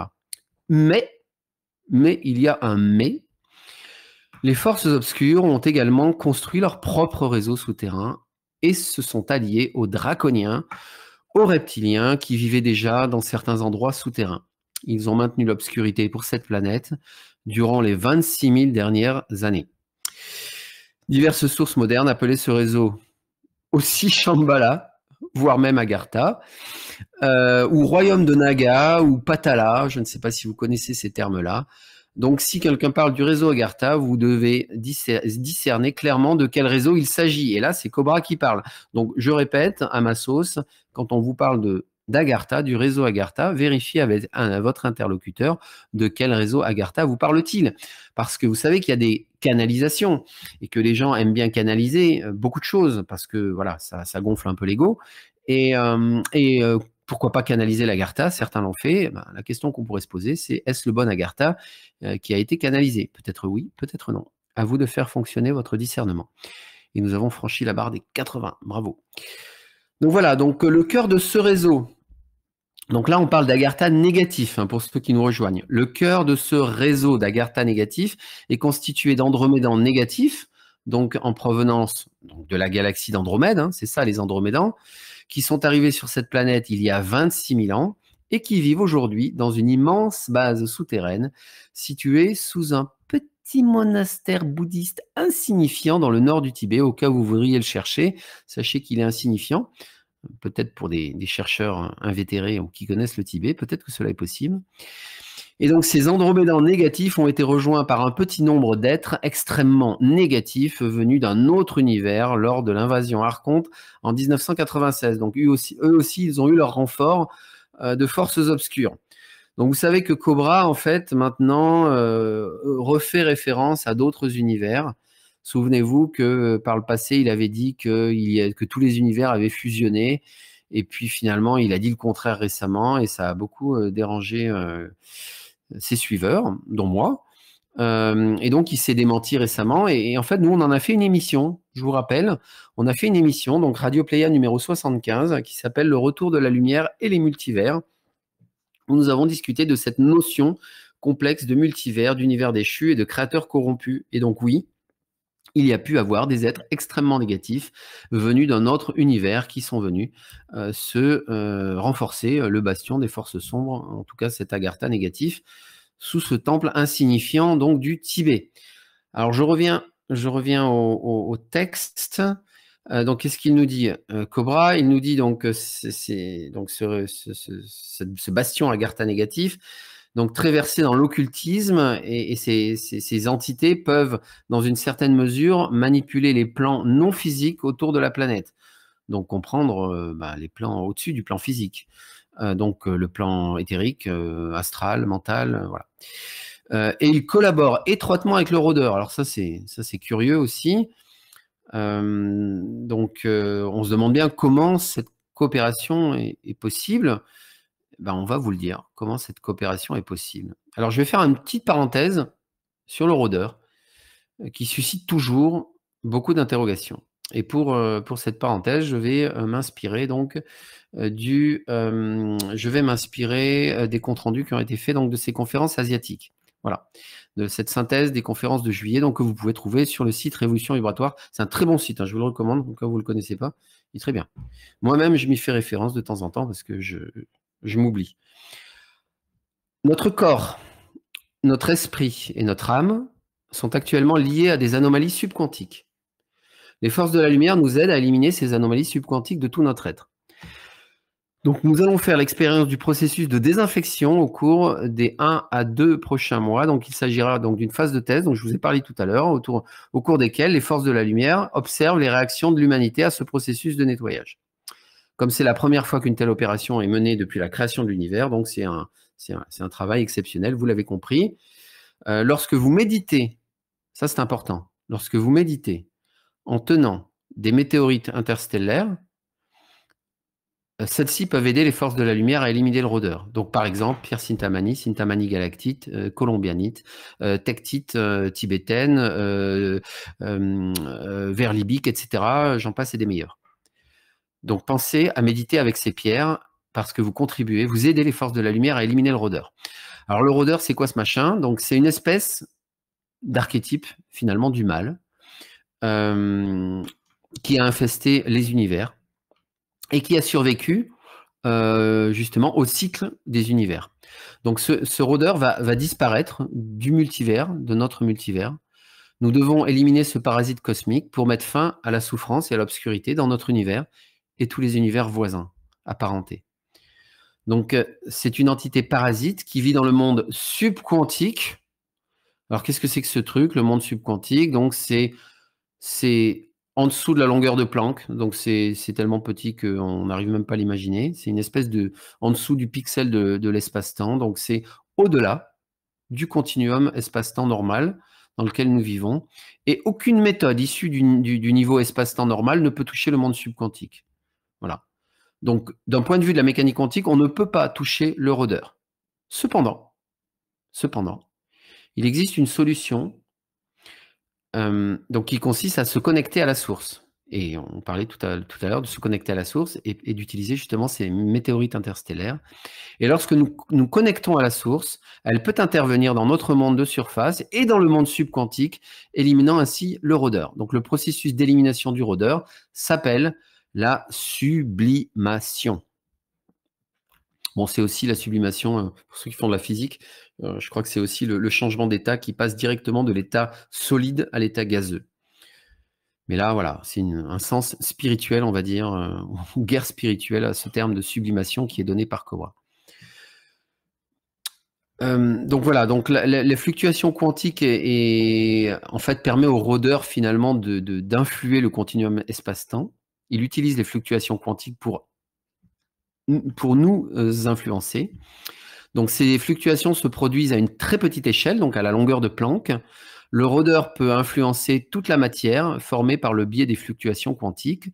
Il peut influencer les interactions au niveau quantique et le flux de plasma. Il peut également influencer les énergies émotionnelles et la pensée. Et grâce à cette méthode, donc en fait, on est dans le monde subquantique, mais pas que dans le plan physique, aussi dans le plan astral et dans le plan mental. Moi, c'est comme ça que je le comprends et je ne vois pas d'autre façon de le comprendre. Et donc, grâce à cette méthode, grâce à ces fluctuations quantiques pour nous influencer dans ces différents plans, il peut attaquer ceux qui sont dangereux pour lui. Les fluctuations quantiques peuvent être considérées comme la peau du rôdeur, une espèce de surface extérieure du rôdeur. Le rôdeur dispose d'une certaine quantité de réserves d'énergie dans son monde subquantique, mais ces réserves sont limitées. Donc, il stocke ses réserves dans le monde subquantique, mais lorsque le rôdeur interagit avec notre continuum espace-temps, donc à travers ces fluctuations quantiques, il perd une partie de son énergie. Il utilise son énergie, donc il perd une partie de son énergie. Un peu comme une batterie qui se vide. Et donc, lorsque le rôdeur interagit avec l'univers réel que nous connaissons, la source peut justement l'affaiblir petit à petit et le nettoyer. Et donc, petit à petit, une partie du rôdeur, à chaque fois qu'il essaye d'interagir avec notre monde, une petite partie du rôdeur disparaît dans le néant. Et il n'arrêtera sans doute pas de vouloir faire perdurer son monde, cet archétype du mal, et sans doute qu'il va vouloir jusqu'au bout continuer à influencer le plan physique, le plan astral et le plan mental. Et donc, petit à petit, il va s'épuiser. Ce processus d'élimination du rôdeur, qui s'appelle la sublimation, devrait aboutir à une disparition complète du rôdeur, donc dans notre univers et dans le multivers. Voilà un beau scénario, voilà un beau conte de fées auquel j'adhère volontiers. Voilà, parce qu'il y a des croyances qui font du bien et il y a des croyances qui nous parlent plus que les autres. Voilà. Est-ce que vous voulez interagir? Est-ce que vous voulez poser une question par rapport à ça? Qu'est-ce que vous pensez du rôdeur? Est-ce que vous avez mieux compris le rôdeur? Je vois que Chiara, tu as activé ton micro. Tu as Oui, je suis quelque déso chose à nous dire. oui, je suis désolée, je vais pas être la seule à parler, enfin, à part toi. J'ai 3 réflexions, enfin 3 non, des choses à rappeler aussi. Bon, la moins importante, enfin, quoi qu'elle soit extrêmement importante, c'est qu'il a dit aussi que la noblesse noire allait se former, dans cette faction, négative de l'Agartha et il recevait des cours, enfin, c'est moi ça je dis ça avec mes mots, hein, pour rigoler, enfin, avec des mots, des cours de contrôle mental. Tu te rappelles pas de ça? Qu'est-ce que quelqu'un les Oui, oui, aurait on va en appelés, parler. C'est justement, on allait en voilà. parler tout à l'heure. Bon, c'est pas seulement ça, et tu as oublié un truc très important, c'est que Cobra a dit que cette faction négative était en cours était en phase d'être liquidée. Mais c'est normal parce que Ça ça vient voudrait après dans la mise à jour. Je vais en parler après aussi. bon, d'accord, parce qu'il faut pas que ce soit enfin bon, j'ai pas à juger, hein, mais pour l'instant, ça paraît un peu anxiogène, quoi. Alors Ah, comme mais moi, je oui, ne mais retiens que les choses ça fait monter le rôdeur à la surface, tu vois, comme ça on l'attrape par la peau, hein, comme je viens de vous et puis, expliquer là. alors ce rôdeur, ça peut aussi faire très peur parce qu'on peut d'accord, il s'use tout seul comme une batterie, mais on peut se dire: «Mais ça va durer combien de temps?» Mais ce que je comprends pas, c'est que d'autres civilisations que la nôtre ont vécu très heureuses, enfin sans même s'il y avait le rôdeur dans l'univers quelque part, enfin dans un lieu, enfin est-ce qu'il suffirait pas qu'on soit, désintriqué du rôdeur? Et même il faut pas et c'est peut-être pas la peine d'attendre qu'il soit complètement, parce que s'il a duré pendant plusieurs univers, relativement, ça pourrait durer encore longtemps, hein. Je comprends pas pourquoi est-ce qu'il faut absolument pour que la Terre soit libérée, qu'il faut liquider enfin, en finir avec le rôdeur. Il suffirait qu'on soit désintriqué, qu'il nous foute la paix. Ben, j'achète, j'achète ta remarque, Kira. Merci beaucoup. Ben oui, tout à fait. Mais bon, le problème, c'est qu'il faut pas qu'il récidive, hein. Tu sais, c'est comme dans les films de science-fiction. Mmh, S'il reste un germe d'archétype du mal mmh, quelque part caché au fond de l'univers dans le ouais. monde subquantique, ben, t'imagines bien qu'il va pas rester ensommeillé tout le temps et qu'un jour, il va refaire surface. Si tu veux, on en a marre du mal, quoi, Oui, dans mais nous, cet on peut être univers ou dans les autres. libérés, d'accord, mais on peut être libérés. Pourquoi les Pléiadiens sont libérés? Pourquoi d'autres, même si le rôdeur existe, on existe encore quelque part d'une certaine façon. Ou on pourrait s'il faut attendre, si la condition pour que la planète soit libérée, c'est qu'on en est fini de façon définitive avec le rôdeur, c'est terrible. On n'en a rien à foutre. Moi, je veux être libérée, même si le rôdeur existe encore. Voilà, mais en tout cas, tu dis tout haut ce que beaucoup, je pense, pensent tout bas. Donc, merci beaucoup pour cette réflexion, On Chiara. dirait qu'on est tenu en otage aussi, enfin, bah, on est tenu en mais non, mais écoute, les autres sont libres, il y a plein de civilisations dans l'univers qui sont libres, enfin, même s'il y a le rôdeur, donc pourquoi pas nous? Ok. Est-ce que quelqu'un d'autre voulait faire une autre réflexion par rapport à ça ou qui va dans la même lignée? Tiens, Akhenaton. Akhenaton a levé la main, donc si tu le permets, je vais donner la parole à Akhenaton maintenant. Chiara, merci en tout cas pour ta réflexion. Akhenaton, tu peux activer ton micro? Ouais, je t'écoute. Je vois ton micro activé, mais je t'entends pas. Non, je t'entends pas, non. Ouais, toi, alors, tu es très, très, très lointain au fond d'un tube. Non, ça fonctionne pas. Ça fonctionne pas. Bon, désolé Akhenaton. Bon, eh ben écoutez, c'est pas grave. Ouais, ça arrive malheureusement. Je sais que ça agace certains auditeurs. Ces micros qui ne fonctionnent pas bien ou ces temps morts justement entre deux activations de micro. J'en suis désolé. Malheureusement, ça fait partie de ce concept où vous avez justement la possibilité de prendre la parole dans le cours de l'émission. Sinon, je ne ferai pas un Radio Pléiade sur Salon Vocal Telegram. Je ferai ça sur YouTube. Voilà, donc on va continuer. Excusez-moi. Donc, on parlait de cet agartha négatif. Donc, je vais continuer. Donc, cet agartha négatif. Donc, justement, je vais parler de ce dont je n'ai pas encore parlé, Chiara, parce que je prends les choses dans l'ordre. Possède une grande statue et ne soyez pas anxiogénisés trop, parce que vous allez voir que cette histoire se finit bien, enfin on espère en tout cas. Possède une grande statue de dragon de jade vert Hotian. Alors c'est H-E-T-I-A-N. Donc c'est le nom d'une ville en fait au sud du Xinjiang, donc en fait le Taklamakan dont je vous parlais tout à l'heure, le désert du Taklamakan. Donc c'est une ville ouïghour, donc dans la chaîne encore une fois Kunlun, dans laquelle on trouve un jade. Donc ce jade vert vient c'est l'un des plus beaux jades qui existent. Donc, et ce dragon en jade vert, donc il est enchevêtré quantiquement avec tous les morceaux de jade de la planète. Je pense, quelle que soit leur couleur et quelle que soit leur nature. Et donc, ceci permet à cet agartha négatif de manipuler les lignes de lait des dragons. Les forces de la lumière utilisent actuellement la technologie Advor. Donc ça, c'est la bonne nouvelle pour vous désanxiogéniser. Donc, les forces de la lumière utilisent la technologie Advor pour démêler quantiquement tous les morceaux de jade de la planète. Et ce processus devrait être achevé dans un peu plus d'1 mois. Vous voyez, ça avance vite. En plus, on a un délai. Formidable. Après cela, le jade pourra être utilisé pour le travail d'énergie positive par les artisans de lumière. Et c'est ce dont je vous parlais tout à l'heure. Donc, vous pouvez commencer à acheter du jade, je pense. Alors, vous pourrez peut-être sans doute en acheter tachyonisé plus tard, mais en tout cas, si vous voulez avoir du jade sans qu'il soit tachyonisé, je pense que vous pouvez toujours en faire l'acquisition. Et une fois qu'il sera désintriqué, vous pourrez commencer votre travail de lumière avec cette pierre magnifique qui est intimement liée à la Chine. Dans toute l'histoire de l'humanité, il n'y a pas de plus grand exemple d'une relation plus intime entre une pierre et un peuple que celui du jade et de la Chine, le saviez-vous? Au sein de l'Empire du Milieu, le jade est aimé, apprécié, collectionné, transmis depuis près de 8000 ans. Son influence s'étend de la langue et des arts chinois à la poésie, au roman, à la littérature moderne, à l'opéra et au cinéma. Donc le jade joue un rôle fondamental et central dans la civilisation chinoise, d'où l'intérêt aussi bien sûr pour les forces sombres finalement d'intriquer le jade pour éviter qu'il ne soit utilisé à des fins de faire grandir la lumière, mais tout ceci va être révolu. Donc voilà, le jade a une importance particulière dans la civilisation chinoise. J'ai moi-même découvert l'importance de cette pierre lors de mon séjour en Chine. On dit en Chine que le pays a eu 4 grands jades depuis les temps anciens.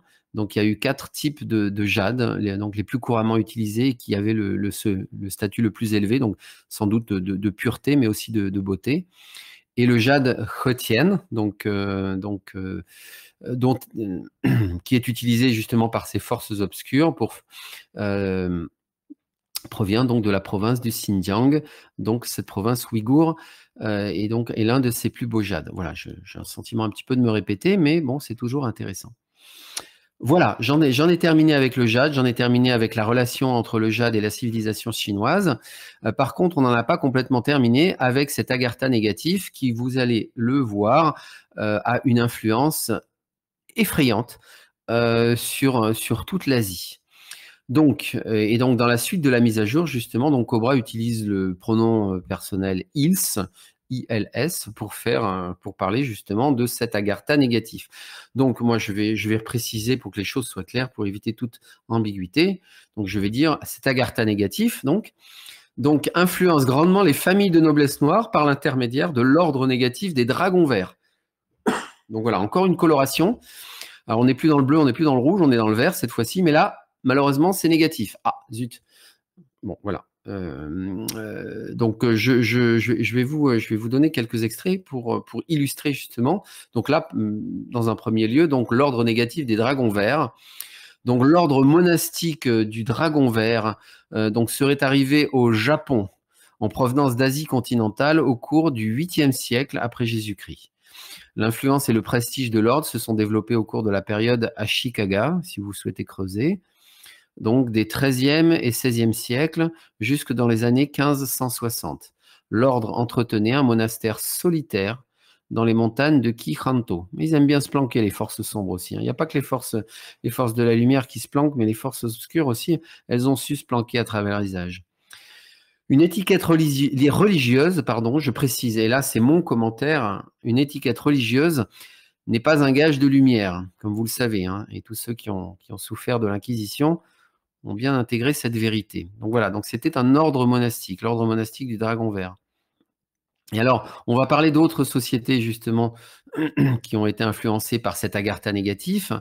Et on va justement, donc, il y a la société de l'océan noir, il y a la société des dragons noirs dont on va parler, et la force obscure derrière ces sociétés secrètes négatives. Alors là, cette fois-ci, la couleur, elle a vraiment un sens.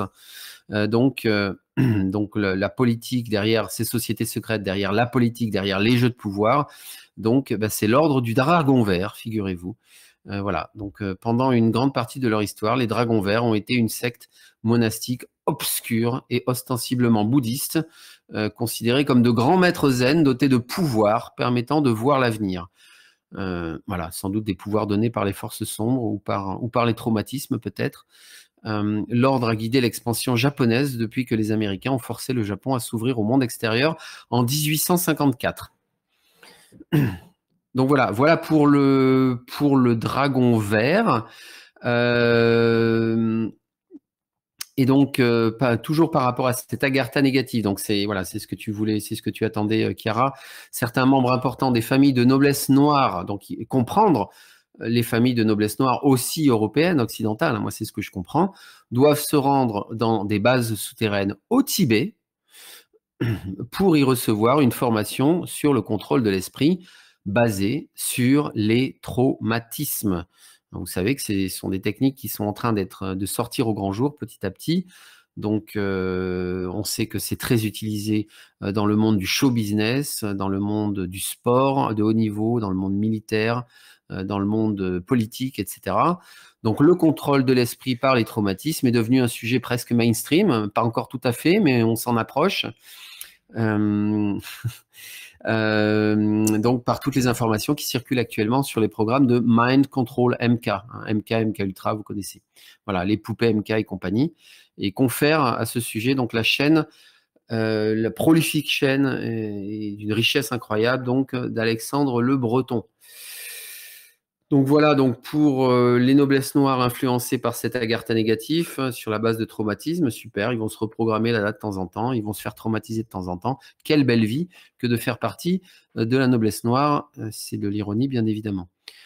Donc cet agartha négatif influence également la Chine par l'intermédiaire du Green Gang. Donc allez, voilà encore du vert à connotation négative, donc le gang vert.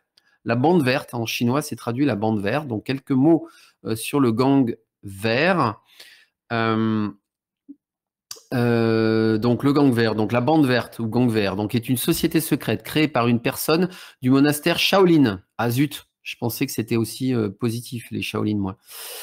Donc dans le but de protéger des Chinois de l'ethnie des Han qui étaient opprimés par les Mandchous de la dynastie Qing. Bon, ça semblait être une bonne volonté à l'origine, et pour rétablir la dynastie Ming, réunissant en son sein de nombreux hommes d'affaires. Donc, cette bande verte contrôlait la quasi-totalité de l'activité criminelle de Shanghai, zut, à leur capitale mondiale du commerce de l'opium. Les activités principales de la bande verte, du gang vert, pardon, étaient le trafic d'opium, le jeu, la prostitution, et ces services étaient en outre régulièrement demandés pour disperser des réunions syndicales et des grèves. Et de 1919 à 1931, l'interlocuteur de la bande verte dans la concession française était Étienne Fiori. Pour ceux qui veulent creuser, ça peut être un sujet intéressant à creuser. Rien à voir avec Fioril. On en a parlé, mais je pense qu'il n'y a rien à voir. Voilà, donc la bande verte a aussi été responsable du massacre d'environ 5000 grévistes et sympathisants communistes. Donc la bande verte, le gang vert a des accointances avec donc Chiang Kai-shek, et ce dernier récompensa le chef du gang en le nommant général. Donc voilà, donc retenez bien cela, encore une fois. On comprend la vraie nature d'une société secrète, ici le gang vert. Donc on comprend sa vraie nature par les méthodes qu'elle emploie. Donc moi, si j'entends dire qu'une société secrète s'enrichit avec le trafic de l'opium, le jeu et la prostitution, j'ai envie de dire, l'affaire est pliée. Vous imaginez bien que c'est pas une société secrète positive. Hein, voilà. Je pense que vous avez compris. Bon, alors des fois, c'est un petit peu plus difficile parce que des fois, justement, des sociétés secrètes utilisent une façade lumineuse pour pouvoir, justement, cacher ou couvrir des activités criminelles. Donc, il n'est pas toujours évident. En tout cas, l'histoire nous permet de le faire a posteriori, mais sur le moment, il n'est pas toujours évident de faire le distinguo. Voilà. Donc là, on est encore dans une notion de triade finalement. Vous savez, j'ai fait le parallèle avec la franc-maçonnerie en Europe, donc des triades, des impulsions positives à l'origine, et puis ça devient des gangs de voleurs et de criminels. Voilà. Donc cet agartha négatif, donc je reviens à cet agartha négatif. Donc influence également l'Inde cette fois-ci, par le biais de sectes bouddhistes négatives. Donc, je vais travailler votre géographie ce soir, votre géographie de l'Asie. Donc, il y a des sectes bouddhistes négatives. OK. Ici, Cobra ne cite aucun nom en particulier. Dommage. Peut-être que l'exposition viendra plus tard. Elle viendra, n'en doutez pas. Et je ne sais pas si vous le savez, mais le bouddhisme ne représente aujourd'hui que moins de 1% de la population indienne. Donc, c'est quand même une petite minorité. Donc, je pense qu'il... Voilà. Je ne sais pas comment ils arrivent avec moins de 1% de la population indienne, et encore que certaines sectes, comment ils arrivent à influencer l'Inde. Mais on sait que l'ombre ne travaille pas la petite semaine et a beaucoup de secrets justement pour influencer les affaires à la surface de cette planète, notamment par la corruption. Donc cet agartha négatif influence également le Japon par l'intermédiaire de la société du Dragon Noir. Alors, essayons de comprendre aussi un petit peu cette société du Dragon Noir. Donc, la société du Dragon Noir a été fondée en 1901 et elle a pour origine une autre société secrète qui est la société de l'Océan Noir. Donc, qui toutes ont été influencées par la société du Dragon Vert dont je vous ai parlé tout à l'heure. Bon, je sais, on s'y perd un peu, mais c'est pas grave. Allez, on tient la corde, on continue. Donc, alors la Société de l'Océan Noir, à l'origine, c'est une organisation terroriste. Elle a attiré des personnalités de crime organisé. Donc là, voilà, bon, elle a eu une influence politique, elle a fait des assassinats politiques, etc. Bon, voilà, une société secrète négative, il n'y a pas de doute là-dessus. Elle a même créé un vaste réseau de maisons closes à travers toute la Chine, figurez-vous. Voilà, de retour dans la prostitution. Et les informations d'ailleurs qui étaient captées par cette société secrète étaient surtout obtenues par les prostituées employées pour soutirer les informations de leurs clients. Voilà. Ça fonctionne bien. C'est des techniques qui fonctionnent bien, confère le réseau Epstein. Je pense que c'est des techniques qui sont vieilles comme le monde. Donc, Société de l'Océan Noir, qui a donné naissance à la Société du Dragon Noir, donc, c'est ce qui nous occupe. Donc, un groupe à l'origine qualifié d'extrême droite paramilitaire ou ultranationaliste, fondé en 1901. Elle a été dissoute à la fin de la Seconde Guerre mondiale. Ça, c'est du Wikipédia.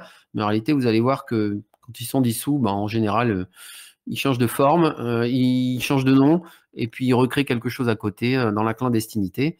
Et puis, ils négocient leur impunité autant que faire se peut en échangeant des informations capitales avec les services d'information occidentaux. Voilà, c'est des choses qui se pratiquent.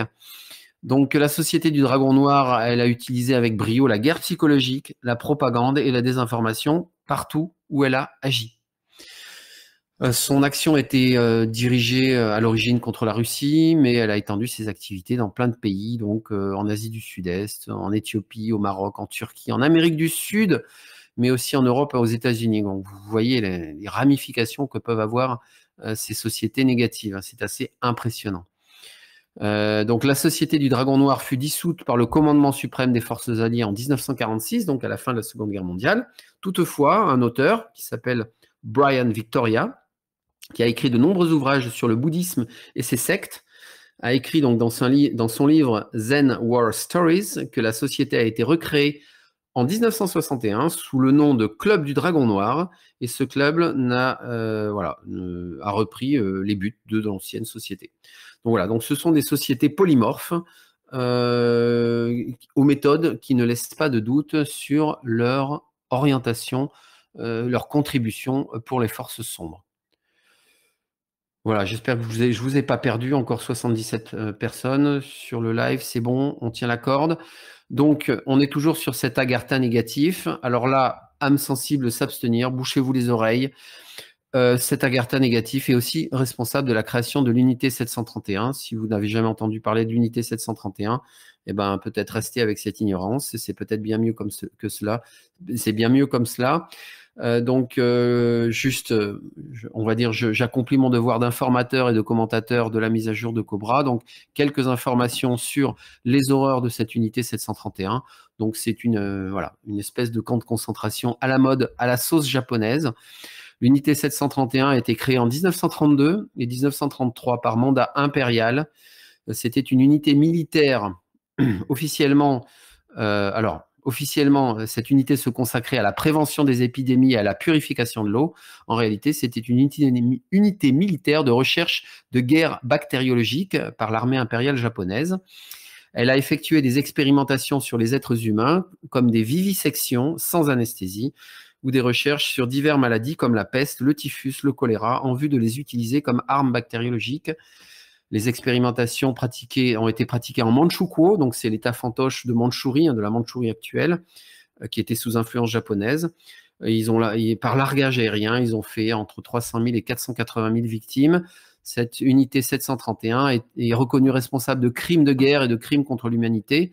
Là, je vous ai donné une version édulcorée de l'unité 731. L'État japonais n'a reconnu son existence que depuis 2002. Voilà.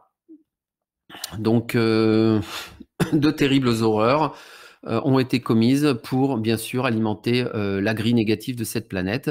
Et donc, sous l'influence de cet agartha négatif, on est toujours à parler de cet agartha négatif. Encore une fois, le but n'est pas de générer l'anxiété en vous, mais de vous donner quelques explications par rapport à cette mise à jour. Donc voilà. Et cette plaie de l'histoire, donc cette unité 731, n'est toujours pas refermée, figurez-vous. Il y a encore des traumas. Ouais. Et en 2023, cette unité 731 reste un objet de controverse et de débat entre les partisans d'une exposition claire des témoignages et des documents de toutes les abominations qui ont été commises, et de l'autre, les personnes qui ne souhaitent pas réouvrir ces dossiers et ne souhaitent pas se concentrer sur les côtés négatifs de l'histoire du Japon. Voilà, je ferme le chapitre de l'unité 731. L'agartha négatif, on arrive au bout. Soyez patients, on arrive au bout. Est également responsable de la chute de la dynastie des Romanov. Alors là, je ne vais pas vous donner plus de détails. Une petite curiosité, néanmoins, le tsar Nicolas II avait des tatouages de dragon. On peut se poser la question pourquoi. Alors, il a fait un voyage en Asie, mais ça pourrait être intéressant de faire des recherches. Pourquoi le tsar Nicolas II, sachant qu'en Asie, c'était plutôt les malfrats et les voyous qui se faisaient des tatouages à l'époque, même si il y avait une espèce de mode dans la haute société occidentale. Donc, pourquoi le tsar Nicolas II s'est fait-il tatouer des dragons? En tout cas, moi, j'ai un commentaire personnel par rapport à la chute de la dynastie des Romanov, hein, avis aux amateurs de lecture sur Raspoutine. Mon commentaire personnel est que le fameux Raspoutine a joué un rôle clé dans cette chute de la dynastie des Romanov, même si effectivement, peut-être que d'ailleurs Raspoutine était soutenu énergétiquement par cet Agartha négatif. Vu le rôle qu'il a joué, ce ne serait pas étonnant. Voilà. Et cet Agartha négatif soutenait également Hitler. Voilà, ça y est, on a atteint le point Godwin. Je ne sais pas si vous vous souvenez comment commence Indiana Jones. Vous vous souvenez comment commence Indiana Jones? Donc, revenu à la vie civile, là, notre cher héros, là, Indiana, il est à son poste de professeur d'universitaire d'archéologie. Il est mandaté par les services secrets et par son ami Marcus, conservateur du Musée national de Washington, pour mettre la main sur le médaillon de Ra. Et ce médaillon de Ra, il est en possession de son ancienne amante Marion Ravenwood, qui est désormais tenancière d'un bar au Tibet. Mais oui, au Tibet. Et donc voilà, Indiana Jones commence par une scène, et une scène devenue emblématique, donc une scène au Tibet. Cet artefact égyptien donc serait en effet un premier pas sur le chemin de l'Arche d'Alliance, donc, et une pièce historique au pouvoir inimaginable dont Hitler cherche à s'emparer. Donc vous vous souvenez de ce fameux nazi là qui est au Tibet en même temps qu'Indiana Jones, qui veut mettre la main sur le médaillon de Ra, et ce médaillon de Ra lui brûle d'ailleurs entre les mains. Je ne sais pas si vous vous souvenez de cette scène. Donc voilà. Donc même si c'est pas forcément le médaillon de Ra qui intéresse Hitler, il y a bien une connexion entre Hitler, le nazisme et le Tibet. C'est incontestable. Il y a bien quelque chose qui l'intéressait là-bas. Alors peut-être que certains dignitaires allemands ont été formés par les traumatismes, peut-être par cet Agartha négatif. Qui sait? Allons-y, mettons une hypothèse audacieuse. Donc, en tout cas, de nombreux membres de haut rang du régime nazi, y compris Hitler, mais plus particulièrement Himmler et Hess, Rudolf Hess, affichaient des croyances occultes complexes. Émus par ces croyances, les Allemands donc envoyèrent une expédition officielle au Tibet entre 1938 et 1939 à l'invitation du gouvernement tibétain, notamment pour assister aux célébrations du Nouvel An, le Nouvel An tibétain, le Losar. Voilà, et plusieurs écrivains d'après-guerre donc sur l'occultisme ont affirmé que le bouddhisme et la légende de Shambhala jouèrent un rôle dans le contact officiel germano-tibétain. Et inutile de vous rappeler que la croix gammée, bien sûr, est avant tout une croix bouddhiste. Voilà, et on s'en rend compte quand on va voyager en Asie, au Tibet ou en Inde, on voit ces croix gammées un petit peu partout, d'ailleurs, qui tournent dans les deux sens, hein, qu'elles tournent à droite ou à gauche, elles sont utilisées. Voilà, donc il y a un article qui est donné justement par Cobra qui se veut sérieux, qui donne quelques éléments de connexion intéressants, mais il ne va pas très loin par rapport aux aspects ésotériques de la chose dans la connexion entre le régime nazi justement et le Tibet. Mais je crois avoir lu dans l'aventure mystérieuse de Lobsang Rampa qu'il existait un village tibétain en Allemagne nazie. Je ne sais pas si vous avez lu ça, mais il me semble avoir lu ça par le passé. Voilà. Et donc, nous arrivons à la conclusion. Donc, ne vous inquiétez pas, chers auditeurs qui nous écoutez en replay ou en direct. Ne vous inquiétez pas. Voilà. Depuis le 21 juillet, donc c'est hier presque. Ah ben non, on est le 12 août. Bon, enfin voilà, 21-12, 12-21. Depuis le 21 juillet, les forces de la lumière ont entamé des opérations visant à supprimer ce réseau dont nous avons parlé beaucoup ce soir, qui disparaîtra bientôt. Donc voilà. Donc, je vous ai fait un long exposé pour vous dire que finalement, vous pouvez oublier finalement tout ce que je viens de vous dire, parce que ça restera dans les archives de la Terre et de cet affrontement final, dans les archives de cette guerre galactique. Mais vous pouvez oublier tout ce que je vous ai dit, puisque cet Agartha négatif va disparaître bientôt. Quand exactement, je ne sais pas, mais bientôt. Et si vous avez des questions sur ce méli-mélo des dragons asiatiques ou de ce méli-mélo des Agartha positifs ou négatifs, je vous invite au micro. Vous êtes les bienvenus. Il est 22h24. Et Chiara prend la parole. Allez, Chiara, je t'écoute. Je suis désolée, c'est encore moi. Je voudrais dire que j'ai eu un très beau cadeau d'anniversaire parce que mon anniversaire, c'est le 21 juillet. Donc, si c'est ça qui a marqué le début de la destruction de ce réseau affreux, bah, c'est très bien pour moi. Voilà, je suis contente, fière et voilà. Eh ben, écoute, joyeux Bon, anniversaire avec un peu de retard et merci oui, d'avoir participé non, mais c'est justement un bon oui. au début de ces opérations. Tu y es peut-être pour quelque chose, va donc Bah, savoir. ouais et je voulais dire aussi que moi j'avais pas com j'avais compris que, ça doit être toi qui as bien compris, que la noblesse noire y allait non pas pour subir des traumatismes, mais pour apprendre à raffiner les traumatismes sur ses cibles. Il me Ça semble peut pas être les avoir 2. déformé la mise à jour de Cobra, que c'était, il parle de formation sur la base des traumatismes, hein. Il me semble que c'est le terme qui est utilisé par Cobra dans sa mise à jour. Tu me fais douter là Ouais. d'un coup. Non, non, mais eux, ils se déplacent, ces dignitaires de la noblesse noire pour, moi, c'est ce que j'ai compris, hein, je l'ai lu plusieurs fois d'ailleurs, pour, Ouais. pour apprendre à encore mieux, exercer le contrôle mental sur leurs cibles.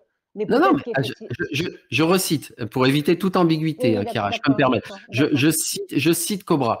Certains membres importants des familles de noblesse noire doivent se rendre dans des bases souterraines au Tibet pour y recevoir une formation sur le contrôle de l'esprit basée Voilà, sur les traumatismes.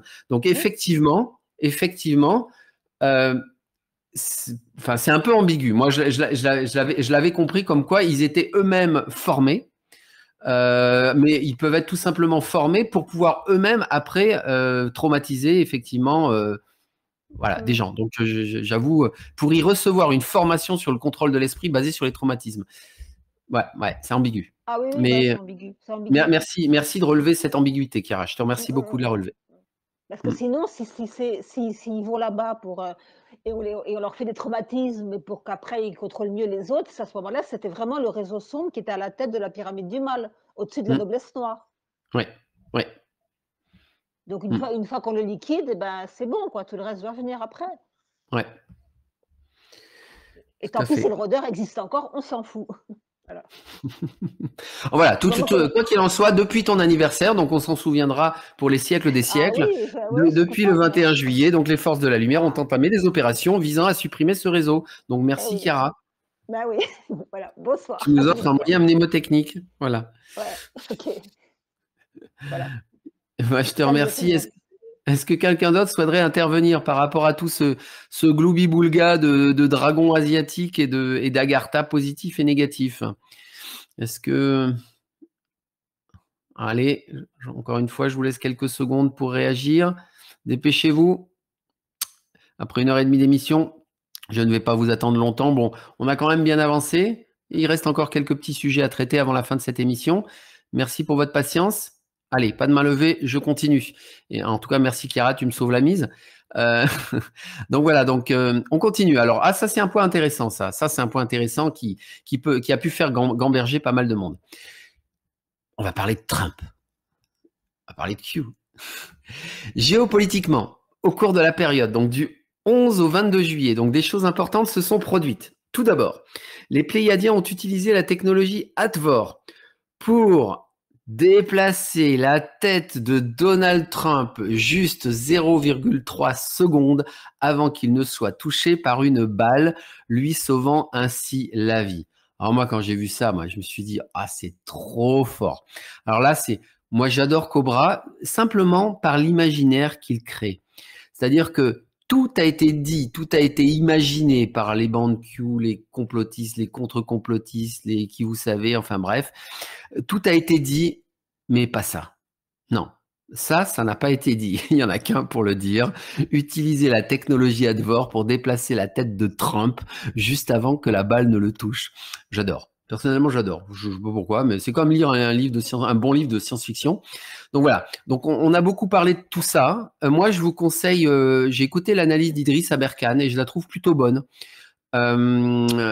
Il développe notamment le fait que la thèse du faux attentat, ça tient pas la route une seconde, hein, étant donné la proximité de la balle avec la tête de Trump à une telle distance. Si vous faites des calculs mathématiques, les mathématiques eux-mêmes vous démontrent que c'est pas possible que ce soit un faux attentat. Ils ont vraiment voulu lui exploser la tête. Il n'y a pas de doute là-dessus. Mais pourquoi les forces de la lumière ont décidé qu'il n'en serait pas ainsi? Eh bien, parce que tout simplement, elles savent que cela aurait abouti au chaos. cela aurait dressé la population américaine contre elle-même. Pourquoi sauver Trump? Pour éviter le chaos pardi. Et non pas pour qu'il devienne le 47e président des États-Unis. Alors, évidemment, la bande Q, elle peut s'emparer de ce truc-là pour dire ouais, j'avais raison et tout, c'est Dieu qui est derrière. Bon, les Pléiadiens, Dieu, c'est un peu pareil. Et c'est parce qu'ils veulent que Trump soit le prochain président des États-Unis, donc Dieu le protège. Et voilà, donc ça peut donner de l'eau au moulin des pro-Q. Ça peut donner de l'eau aussi au moulin de notre ami Florent David, qui défend la thèse que Cobra travaille pour les nazis. Donc finalement, tout ça, ça travaille ensemble. Et voilà, donc on comprend mieux pourquoi. C'est les Pléiadiens qui ont déplacé la tête de Trump. Voilà. Bon, en tout cas, moi, j'ai adoré la façon dont il nourrit notre imaginaire. Je ne sais pas si vous avez une réaction par rapport à ça, mais c'est quand même assez kiffant, cette histoire. Voilà, en tout cas, si vous voulez une analyse propre et soignée sur cet attentat de Trump, voilà, allez écouter Idriss Aberkan. Même si ce n'est pas une personne que je recommande dans tous les cas. Loin s'en faut. Loin s'en faut. J'ai beaucoup de réserves d'ailleurs par rapport à sa personne, mais il fait de très bonnes analyses. Ok, alors je passe à la suite. Personne ne réagit sur Trump. Donc la panne de CrowdStrike. Donc vous savez, cette panne mondiale donc informatique qui a affecté plein de secteurs de l'économie. Donc d'après Cobra, donc cette panne mondiale de CrowdStrike a mis un clou dans le cercueil des monnaies numériques de banque centrale qu'on appelle les CBDC. Central Bank Digital Currency, donc monnaie numérique de banque centrale. Alors, j'ai été voir un petit peu les liens qu'il nous a fournis.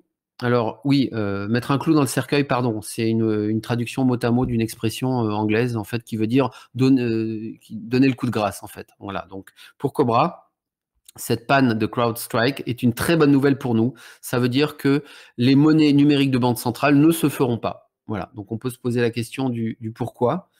Alors, je vois une question arriver sur le chat, mais on pourra en reparler. Je vous inviterai à réagir tout à l'heure.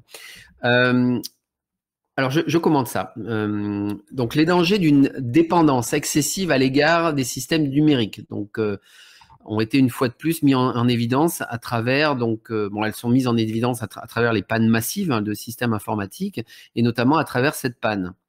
Donc c'est un antivirus en fait qui a généré cette panne mondiale, un antivirus de sécurité qui s'appelle Falcon, le Faucon. Donc il a affecté en fait toutes les interactions avec les systèmes d'exploitation Windows. Donc, Dieu sait s'il y en a à la surface de la planète. Donc une mise à jour a semé le chaos dans les secteurs bancaires, le commerce du détail, les chemins de fer, les aéroports, la santé et beaucoup d'entreprises et infrastructures où le logiciel Falcon fonctionne sur des systèmes Windows. Voilà, donc en réalité, le mécanisme exact de l'écran bleu de la mort qu'ont vu tous ces gens en panique, il n'est pas encore très très bien clair de ce que je comprends. Donc peut-être qu'on peut s'imaginer qu'il y a eu une influence positive derrière cette panne massive de CrowdStrike. Donc cette panne massive montre une autre manière dont finalement une autre manière d'avoir un point unique de défaillance. Vous savez, on est à l'ère du numérique, tout est poussé dans le cloud, tout est dupliqué, redondé pour vous assurer une continuité de service permanente, etc. Donc on se dit, de toute façon, les pannes informatiques, ça n'existe plus. Eh ben non, parce que justement, quand vous avez un logiciel tel que cet antivirus qui subit une panne et qui sert finalement de porte d'entrée à tout un tas d'infrastructures de cloud, eh bien, il suffit qu'il y ait un seul problème, un unique problème sur un de ces logiciels pour que ceci génère une panne gigantesque à la surface de la planète. Et c'est ce qui s'est passé. Et donc, même en cas de décentralisation massive des infrastructures, nous restons dans une fragilité numérique par rapport à ces logiciels qui sont largement utilisés. Voilà. Donc, il y a une leçon très claire à en tirer. Les systèmes peuvent toujours s'effondrer à grande échelle, même s'ils ne sont pas centralisés au sens physique du terme. Et voilà, et ceci menace, et en tout cas semblerait donner un coup de grâce pour les monnaies numériques de banque centrale, et les systèmes d'identification numérique aussi devraient tirer une leçon de tout cela. Voilà, cette panne a mis hors service environ 8,5 millions d'ordinateurs appartenant à plus de 24 000 entreprises ou organisations, etc. Donc, c'était vraiment gigantesque. Donc, voilà, donc merci au mouvement Résistance d'avoir généré cette panne. Oups, non, enfin, je ne sais pas si c'est eux. Mais pourquoi pas? Pourquoi pas? Pourquoi pas? Pourquoi pas eux? Ensuite, je continue. Alors, je vous aide à partir de maintenant, si vous le souhaitez, là, on approche de la fin de cette émission. Si vous souhaitez intervenir, je vais surveiller en même temps les mains levées. Donc, je vous laisse la possibilité de les lever et je vous donne la parole. Il y a aussi une divulgation douce sur la vie extraterrestre. Alors bon, la Cobra, il est bien gentil, mais moi, je trouve que la divulgation, elle est un peu trop douce à mon goût. Donc, de quoi il est question dans les liens qu'il nous donne? Il est question de la vie sur Mars. Bon, voilà, il y a des, vous savez qu'il y a des sondes. La sonde, il y a un rover, Perseverance. Donc, non, pardon. Le rover Curiosity est tombé par hasard sur des roches composées de soufre, donc un matériau très important pour l'étude de la géologie martienne, mais aussi dans le cadre de la recherche des traces de vie passée sur Mars. Et donc, tout récemment, c'est son petit frère, donc Perseverance, un robot qui a mis la main sur des formations géologiques qui pourraient bien avoir été créées par des organismes extraterrestres il y a plusieurs milliards d'années. Donc bon, si vous voulez, des micro-organismes il y a plusieurs milliards d'années, enfin il dit pas micro-organismes, mais bon, qui auraient pu avoir de la vie sur Mars. Bon, moi je suis désolé, j'appelle ça effectivement de la divulgation très très douce. J'aimerais bien avoir quelque chose d'un peu plus violent. En termes de divulgation, j'entends. Voilà, donc ça c'était mon commentaire à propos des super ondes galactiques. Donc là, il nous donne un lien intéressant. Donc à propos de super ondes galactiques. Alors là, en fait, il fait la référence à une galaxie qui porte un nom à coucher dehors, SDSS 1335, machin, etc. Vous pouvez retrouver la référence encore une fois dans l'article. Donc une galaxie jusqu'alors très discrète qui s'est mise à briller de mille feux. Et donc, ça a beaucoup intrigué les astronomes. Ils se sont mis à observer cette galaxie et ils en ont conclu qu'ils assistaient à des changements encore jamais observés, probablement dus au réveil soudain du trou noir massif qui se trouve au cœur de la galaxie. Et comme vous le savez, les trous noirs massifs dans le cœur de la galaxie, en général, correspondent, en tout cas dans notre compréhension de l'univers, telle qu'elle nous est donnée notamment par Cobra, à des soleils centraux galactiques. Donc voilà, donc les scientifiques ont assisté au réveil d'un soleil central galactique, d'une galaxie avec un nom à coucher dehors. Et voilà, et c'est pour ça qu'il fait la référence à la super onde galactique. Sauf que là, c'est un réveil qui s'étale sur plusieurs années. Voilà.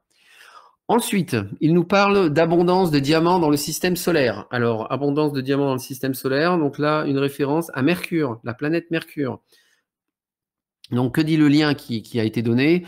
Il dit tout simplement que Mercure posséderait une couche de diamants de 16 km d'épaisseur, selon une sonde spatiale de la NASA. Donc, comme vous le savez, le diamant, c'est du carbone. Hein, c'est ni plus ni moins du carbone. Vous prenez une mine de crayon, carbone, vous la compressez, vous la chauffez, vous obtenez du diamant. Bon, c'est vite dit, c'est un petit peu plus compliqué à faire. Mais le diamant, c'est du carbone. Et c'est le quatrième élément le plus abondant dans l'univers. Donc, vous imaginez bien que même si le diamant a beaucoup de valeur à la surface de notre planète, il est très abondant dans l'univers. Et pourquoi pas une couche de 16 km d'épaisseur de diamant dans Mercure. Écoutez, pourquoi pas. Donc, en tout cas, ça relativise effectivement de ce qui est précieux sur la Terre. Donc, le quatrième élément le plus abondant dans l'univers, mais le 15e élément le plus abondant sur la Terre. Donc, du coup, le carbone est un peu moins abondant globalement sur la Terre que dans l'ensemble de l'univers. Voilà. Petite information intéressante à porter à votre attention.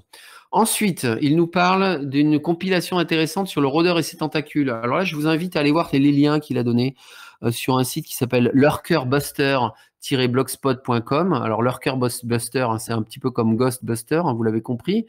Donc voilà, c'est ce dont il est question. Merci Chiara. Donc, bon. Et puis, vous avez aussi maplurker-blogspot- ou .com, je ne sais plus. Enfin bref, vous avez les liens. Ce sont des liens un peu assez incroyables. Donc, bon, difficile de vous en faire un résumé, mais ça permet d'appréhender en fait par l'imagination le rôdeur. Voilà. Et je vous citerai juste un tout petit extrait d'un de ces deux sites. Voilà. Donc, je cite: vous, moi et l'Alliance avons le plein soutien des forces de la lumière dans tout cela, donc dans un raid de nettoyage. Alors que nous atteignons la bataille finale multiversale qui a commencé depuis la nuit des temps et qui se termine ici, dans cet univers particulier, dans cette galaxie particulière, dans ce système solaire, sur cette planète, la Terre, avec l'équipe au sol qui est actuellement dans cette société appelée humanité. Et vous faites partie de cette équipe au sol. Voilà. Pour nettoyer ce lurker, ce rôdeur, dans cette bataille finale multiversale. J'adore.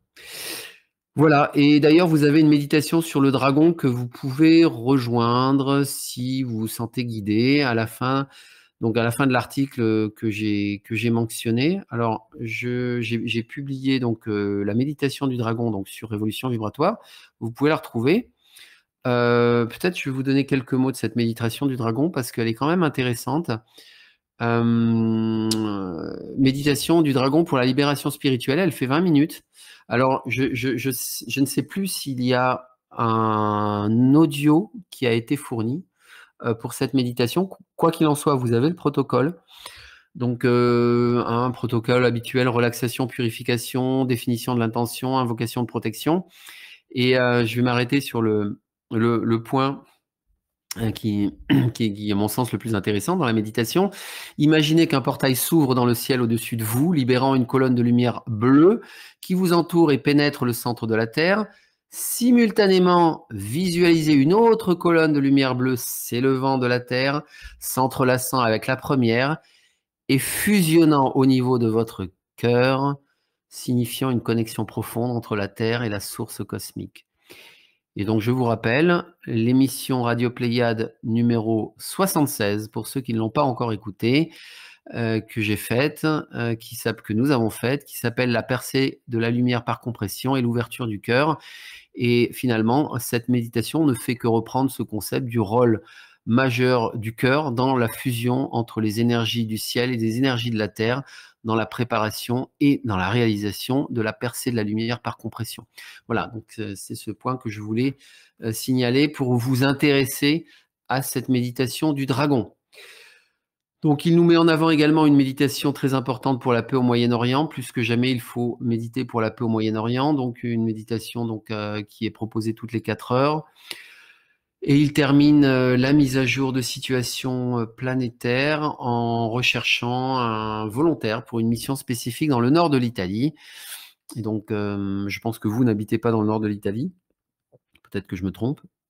En tout cas, si c'est le cas, si vous écoutez en différé, vous pouvez contacter cobrarésistance@gmail.com. Vous aurez une mission spéciale, sans doute en lien avec les pierres. Allez donc savoir. Et nous sommes arrivés au bout de cette mise à jour. Écoutez, c'était finalement un petit peu plus rapide que ce que j'avais imaginé. J'ai déroulé tambour battant cette mise à jour. J'espère ne pas avoir oublié de choses importantes. Et je vous donne la parole. Allez-y, la parole est à vous. Nous sommes encore 70 personnes. Après 1h43 d'émission, je vous écoute. Avez-vous des questions, des réflexions, des compléments à apporter avant de conclure cette émission? Je vous écoute.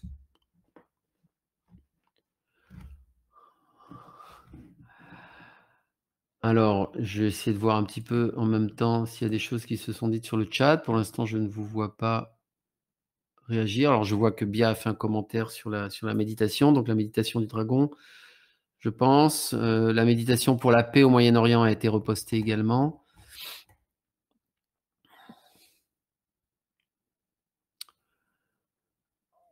Alors voilà, donc là c'est intéressant, ça aurait été bien que vous preniez la parole, mais donc je pense que vous êtes certain à ne pas croire à la réalité de cet attentat. Je pense. Donc ça veut dire que vous ne croyez pas non plus aux explications de Cobra. Donc, ce serait intéressant que l'un d'entre vous accepte de prendre la parole sur ce sujet. C'est pas Pierina, je vois que tu as. euh, Peut-être que tu souhaiterais intervenir. Donc, sinon, je peux lire ton commentaire. Donc, voilà. Trump touche son oreille, pas de sang, et après de se relever de sa cachette, il a du sang. Donc voilà. Donc certains s'imaginent sans doute que, enfin voilà, il avait une pochette de sang qui était préparée, qu'il a fait éclater. Vous savez, c'est comme dans les films, au moment, enfin où il était caché, pour laisser faire croire à un attentat. C'est une autre hypothèse. En tout cas, ce n'est pas l'hypothèse de Cobra. Donc voilà, donc vous avez bien sûr, vous avez le droit de ne pas croire en ce que dit Cobra, bien évidemment, et de penser que c'était un faux attentat. Ok, pourquoi pas, pourquoi pas. Apparemment, personne ne souhaite venir commenter à l'antenne ce point-là. Je trouve que c'est quand même intéressant. C'est une hypothèse qui pourrait se défendre aussi. En tout cas, c'est pas l'hypothèse de Cobra. Non, pas de candidat, pas de candidat. Ok, bah écoutez, je vous laisse encore quelques secondes euh, pour réagir. En tout cas, merci Chiara d'avoir rompu cette uniformité, puisque voilà, j'étais un petit peu seul ce soir. Néanmoins, j'espère que ça vous a intéressé. Et je vais glisser doucement vers la conclusion de cette émission. Ah, Pierina. Vas-y, Pierina, tu peux activer ton micro. Nous t'écoutons. Bienvenue. Ouais, coucou Hervé, coucou tout le monde. Non, bah moi depuis le début, je ne crois absolument pas à cet attentat. Bah, pour différentes raisons, hein. J'ai regardé à plusieurs reprises la vidéo. Déjà le comportement des personnes qui sont ben, euh, dans les tribunes là. Enfin, c'est quand même, voilà, pour moi, pas des réactions tout à fait normales de personnes qui entendent des balles éclater. Et puis, oui, j'ai relevé le fait que Trump touche son oreille parce que j'ai fait une vidéo pour vraiment cet extrait-là. Et je l'ai mise au ralenti, capture d'écran et tout, pour qu'on voit vraiment bien. Il n'a pas de sang quand il se touche l'oreille, il y a pas de sang. Alors je ne sais pas si c'est une poche de sang qu'on lui met ou quoi, je ne sais, voilà quoi. Mais pour moi, c'est non, ça ne tient pas debout, il y a trop d'incohérences. Et puis, par rapport aux Pléiadiens et leur technologie Advor, je trouve quand même ça un peu fort que, heu bah, voilà, OK, admettons que ce soit un vrai attentat.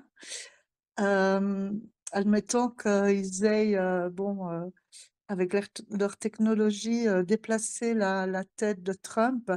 Admettons qu'ils aient voulu exprès que l'oreille soit touchée pour montrer qu'effectivement, ils ont voulu l'atteindre. Admettons tout ça. Donc en fait, avec leur technologie, ils n'ont pas réussi à stopper une balle qui aurait tué un homme devant sa femme et sa fille. Je trouve ça quand même pas très, pas très juste, quoi. Si vraiment il y avait eu cette intervention des Pléiadiens, c'est que, enfin, c'est pas correct. Mais au-delà de ça, non, moi je ne crois absolument pas. Et c'est pas parce que c'est Cobra qui dit que c'est vrai que je vais y croire. Moi, c'est comme je l'ai dit aussi, je respecte beaucoup Cobra et merci à lui pour toutes les informations qu'il peut donner. Euh, mais personnellement, moi, Cobra, c'est pas mon Dieu. C'est pas la personne à qui je vais donner toute ma croyance. Je ne, comme je l'ai déjà dit, je ne bois pas ni savoure toutes les paroles de Cobra. Et d'ailleurs, lui-même, il a dit, faites vos propres recherches, ne croyez pas tout ce que je dis. Donc voilà, j'aime beaucoup Cobra et tout, j'ai rien contre lui, mais non, voilà, je reste avec ma position, avec mon discernement, mon propre discernement, et non, tu me poses la question si je ne crois pas en Cobra dans ce qu'il a dit, ben, je te réponds non. Voilà. Ben, merci beaucoup. Non, mais j'apprécie beaucoup ton intervention. Je pense qu'elle était nécessaire parce qu'effectivement, il n'y a aucune raison de croire Cobra dans ces affabulations.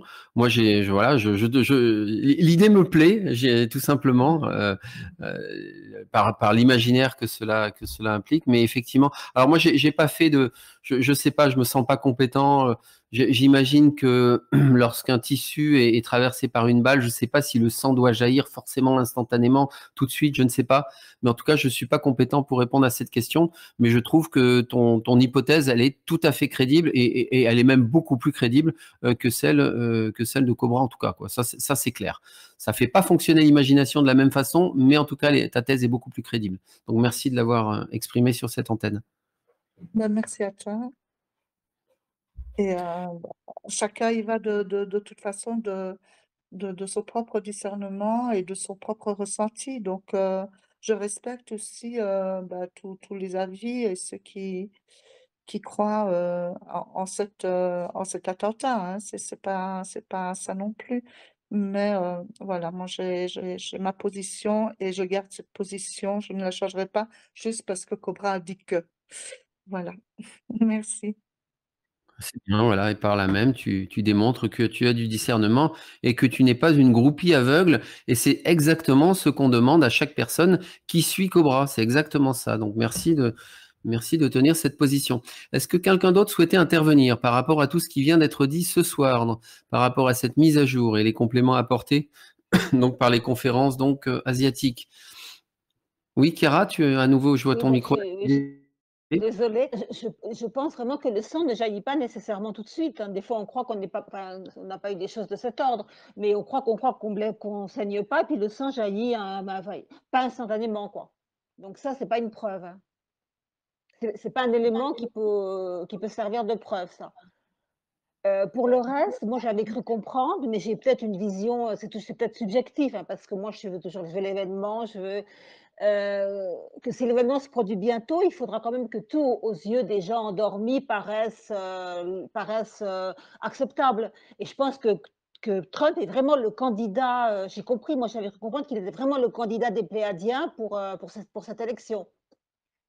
J'avais Non, voilà, je pense pas que Cobra ait dit que Trump soit le candidat des non, Pléiadiens, hein, non, pardonne-moi. attends, c'est ma compréhension, hein, j'ai Ouais, pas dit qu'il l'a ouais, dit.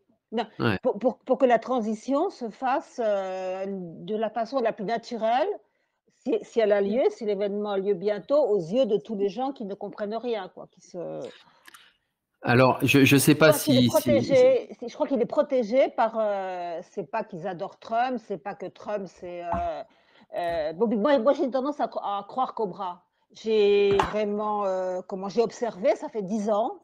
J'étais pas au début acquise totalement enfin, je pensais pas que tout ce qu'il disait était vrai.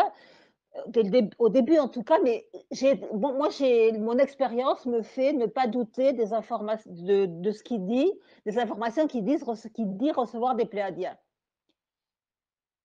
Pour le reste, c'est OK. ses croyances, c'est sa recherche, comme nous, il recherche, il peut se tromper, il peut, comme sur l'histoire des univers, il peut revenir sur ce qu'il pensait, comme nous tous, hein, nous on cherche la vie, et heureusement. Mais je pense que les informations qu'il nous dit venir des Pléiadiens, elles sont crédibles. Pour moi, elles sont crédibles. OK, très bien. Bah, merci de constituer à vous 2 donc la thèse et l'antithèse. Mais je suis pas C'est certaine, attention, j'ai pas moi je suis jamais certaine à 100, mais je mais crois peu plus à importe, Cobra, quoi. peu importe. Nous, voilà, nous sommes dans une Oui. recherche de la vérité. C'est aussi Mmh. l'objectif de ces émissions, c'est de vous apporter aussi des compléments d'information, peut-être pour attirer votre attention sur des choses, qui vous ont échappé dans le cadre de la lecture, ou apporter des compléments, des éléments de compréhension et cetera. Donc effectivement, on n'est pas là pour dire il a tort, il a raison. Alors moi, il me semble me souvenir, mais je ne sais pas si Pierre serait là pour le confirmer ou pas. Il me semble me souvenir que Cobra a dit à un moment que un moment de ces mises à jour, ça doit pouvoir être retrouvé ou dans des entretiens, des interviews, que Trump ne redeviendrait pas président des États-Unis.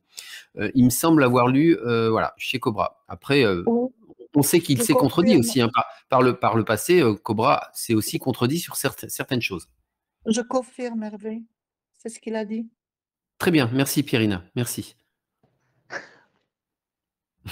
Voilà. Bon, ça vous embouche un coin, peut-être. Mais non, mais on s'imagine que les élections vont aboutir forcément à une élection, mais peut-être pas. Et peut-être que les élections aboutiront à l'élection de Kamala Harris, j'en sais rien. Peut-être qu'elles aboutiront à rien du tout, à un état de, je sais pas, un état de transition, puisqu'il va y avoir du chaos aux États-Unis. On ne sait pas aujourd'hui. On ne sait pas. Mais voilà, donc peut-être que ce sera Trump. Peut-être que finalement, Trump donnera tort à Cobra et sera le 47e président des États-Unis. Peut-être. Nous verrons. Nous verrons. En tout cas, j'ai envie de dire, pour vous, c'est pas la question. Pour vous, la question, c'est tenez la lumière. Et voilà. Et du coup, je vais aller vers la conclusion. Et si vous voulez continuer à discuter, je laisserai le salon ouvert si vous voulez discuter en mode after, non modéré. Je vous laisserai la possibilité d'échanger. Voilà, donc je vais glisser vers la conclusion. Donc voilà, donc l'important pour vous, c'est de tenir la lumière, quelle que soit la croyance que vous pouvez avoir en Trump, en cet attentat ou en tout ce qui a été dit sur les dragons, sur Agartha, sur Shambhala, etc. Tenons la lumière. Et c'est pour ça que nous organisons donc mercredi soir, donc ce 14 août, à 21h, une petite session donc d'une heure ou un petit peu plus d'une heure avec les chambres attaquants. Donc n'hésitez pas à venir avec nous tenir la lumière et avec la voix de Lise donc, qui nous guidera en direct pendant ces exercices méditatifs. Et ces exercices pourront être réutilisés par la suite en mode replay pour ceux qui veulent, pour continuer justement à tenir la lumière à n'importe quel moment et notamment à la période de début septembre qui est particulièrement critique comme je l'ai indiqué en début d'émission. Voilà. Et je rappelle donc également l'annonce de l'émission de la semaine prochaine, donc mardi 20 août, sur le mirage de Palantis. Alors c'est un sujet qui peut faire polémique, j'en ai tout à fait conscience, mais nous avons des éléments très très concrets à vous apporter justement par ce mirage de Palantis qui est poussé par quelques oiseaux au sein de la communauté spirituelle. Et je rappelle également donc le livre de Marie-Hélène Dourte. Donc voilà, pour ceux que ça intéresse, le lien a été donné également et je le remettrai en description de la vidéo. Donc voilà, merci à toutes et tous pour votre attention ce soir sur ce sujet ardu des sociétés secrètes asiatiques, de la géographie asiatique qui n'est pas forcément très aisée pour tout le monde. Merci pour votre patience, merci pour votre attention. Et je vais arrêter de ce pas l'enregistrement. Nous allons basculer en mode after pour ceux qui le souhaitent. Et je vous donne rendez-vous donc sur le Mirage Palantis mardi prochain. Bonne soirée et surtout, tenez la lumière. Merci et à bientôt.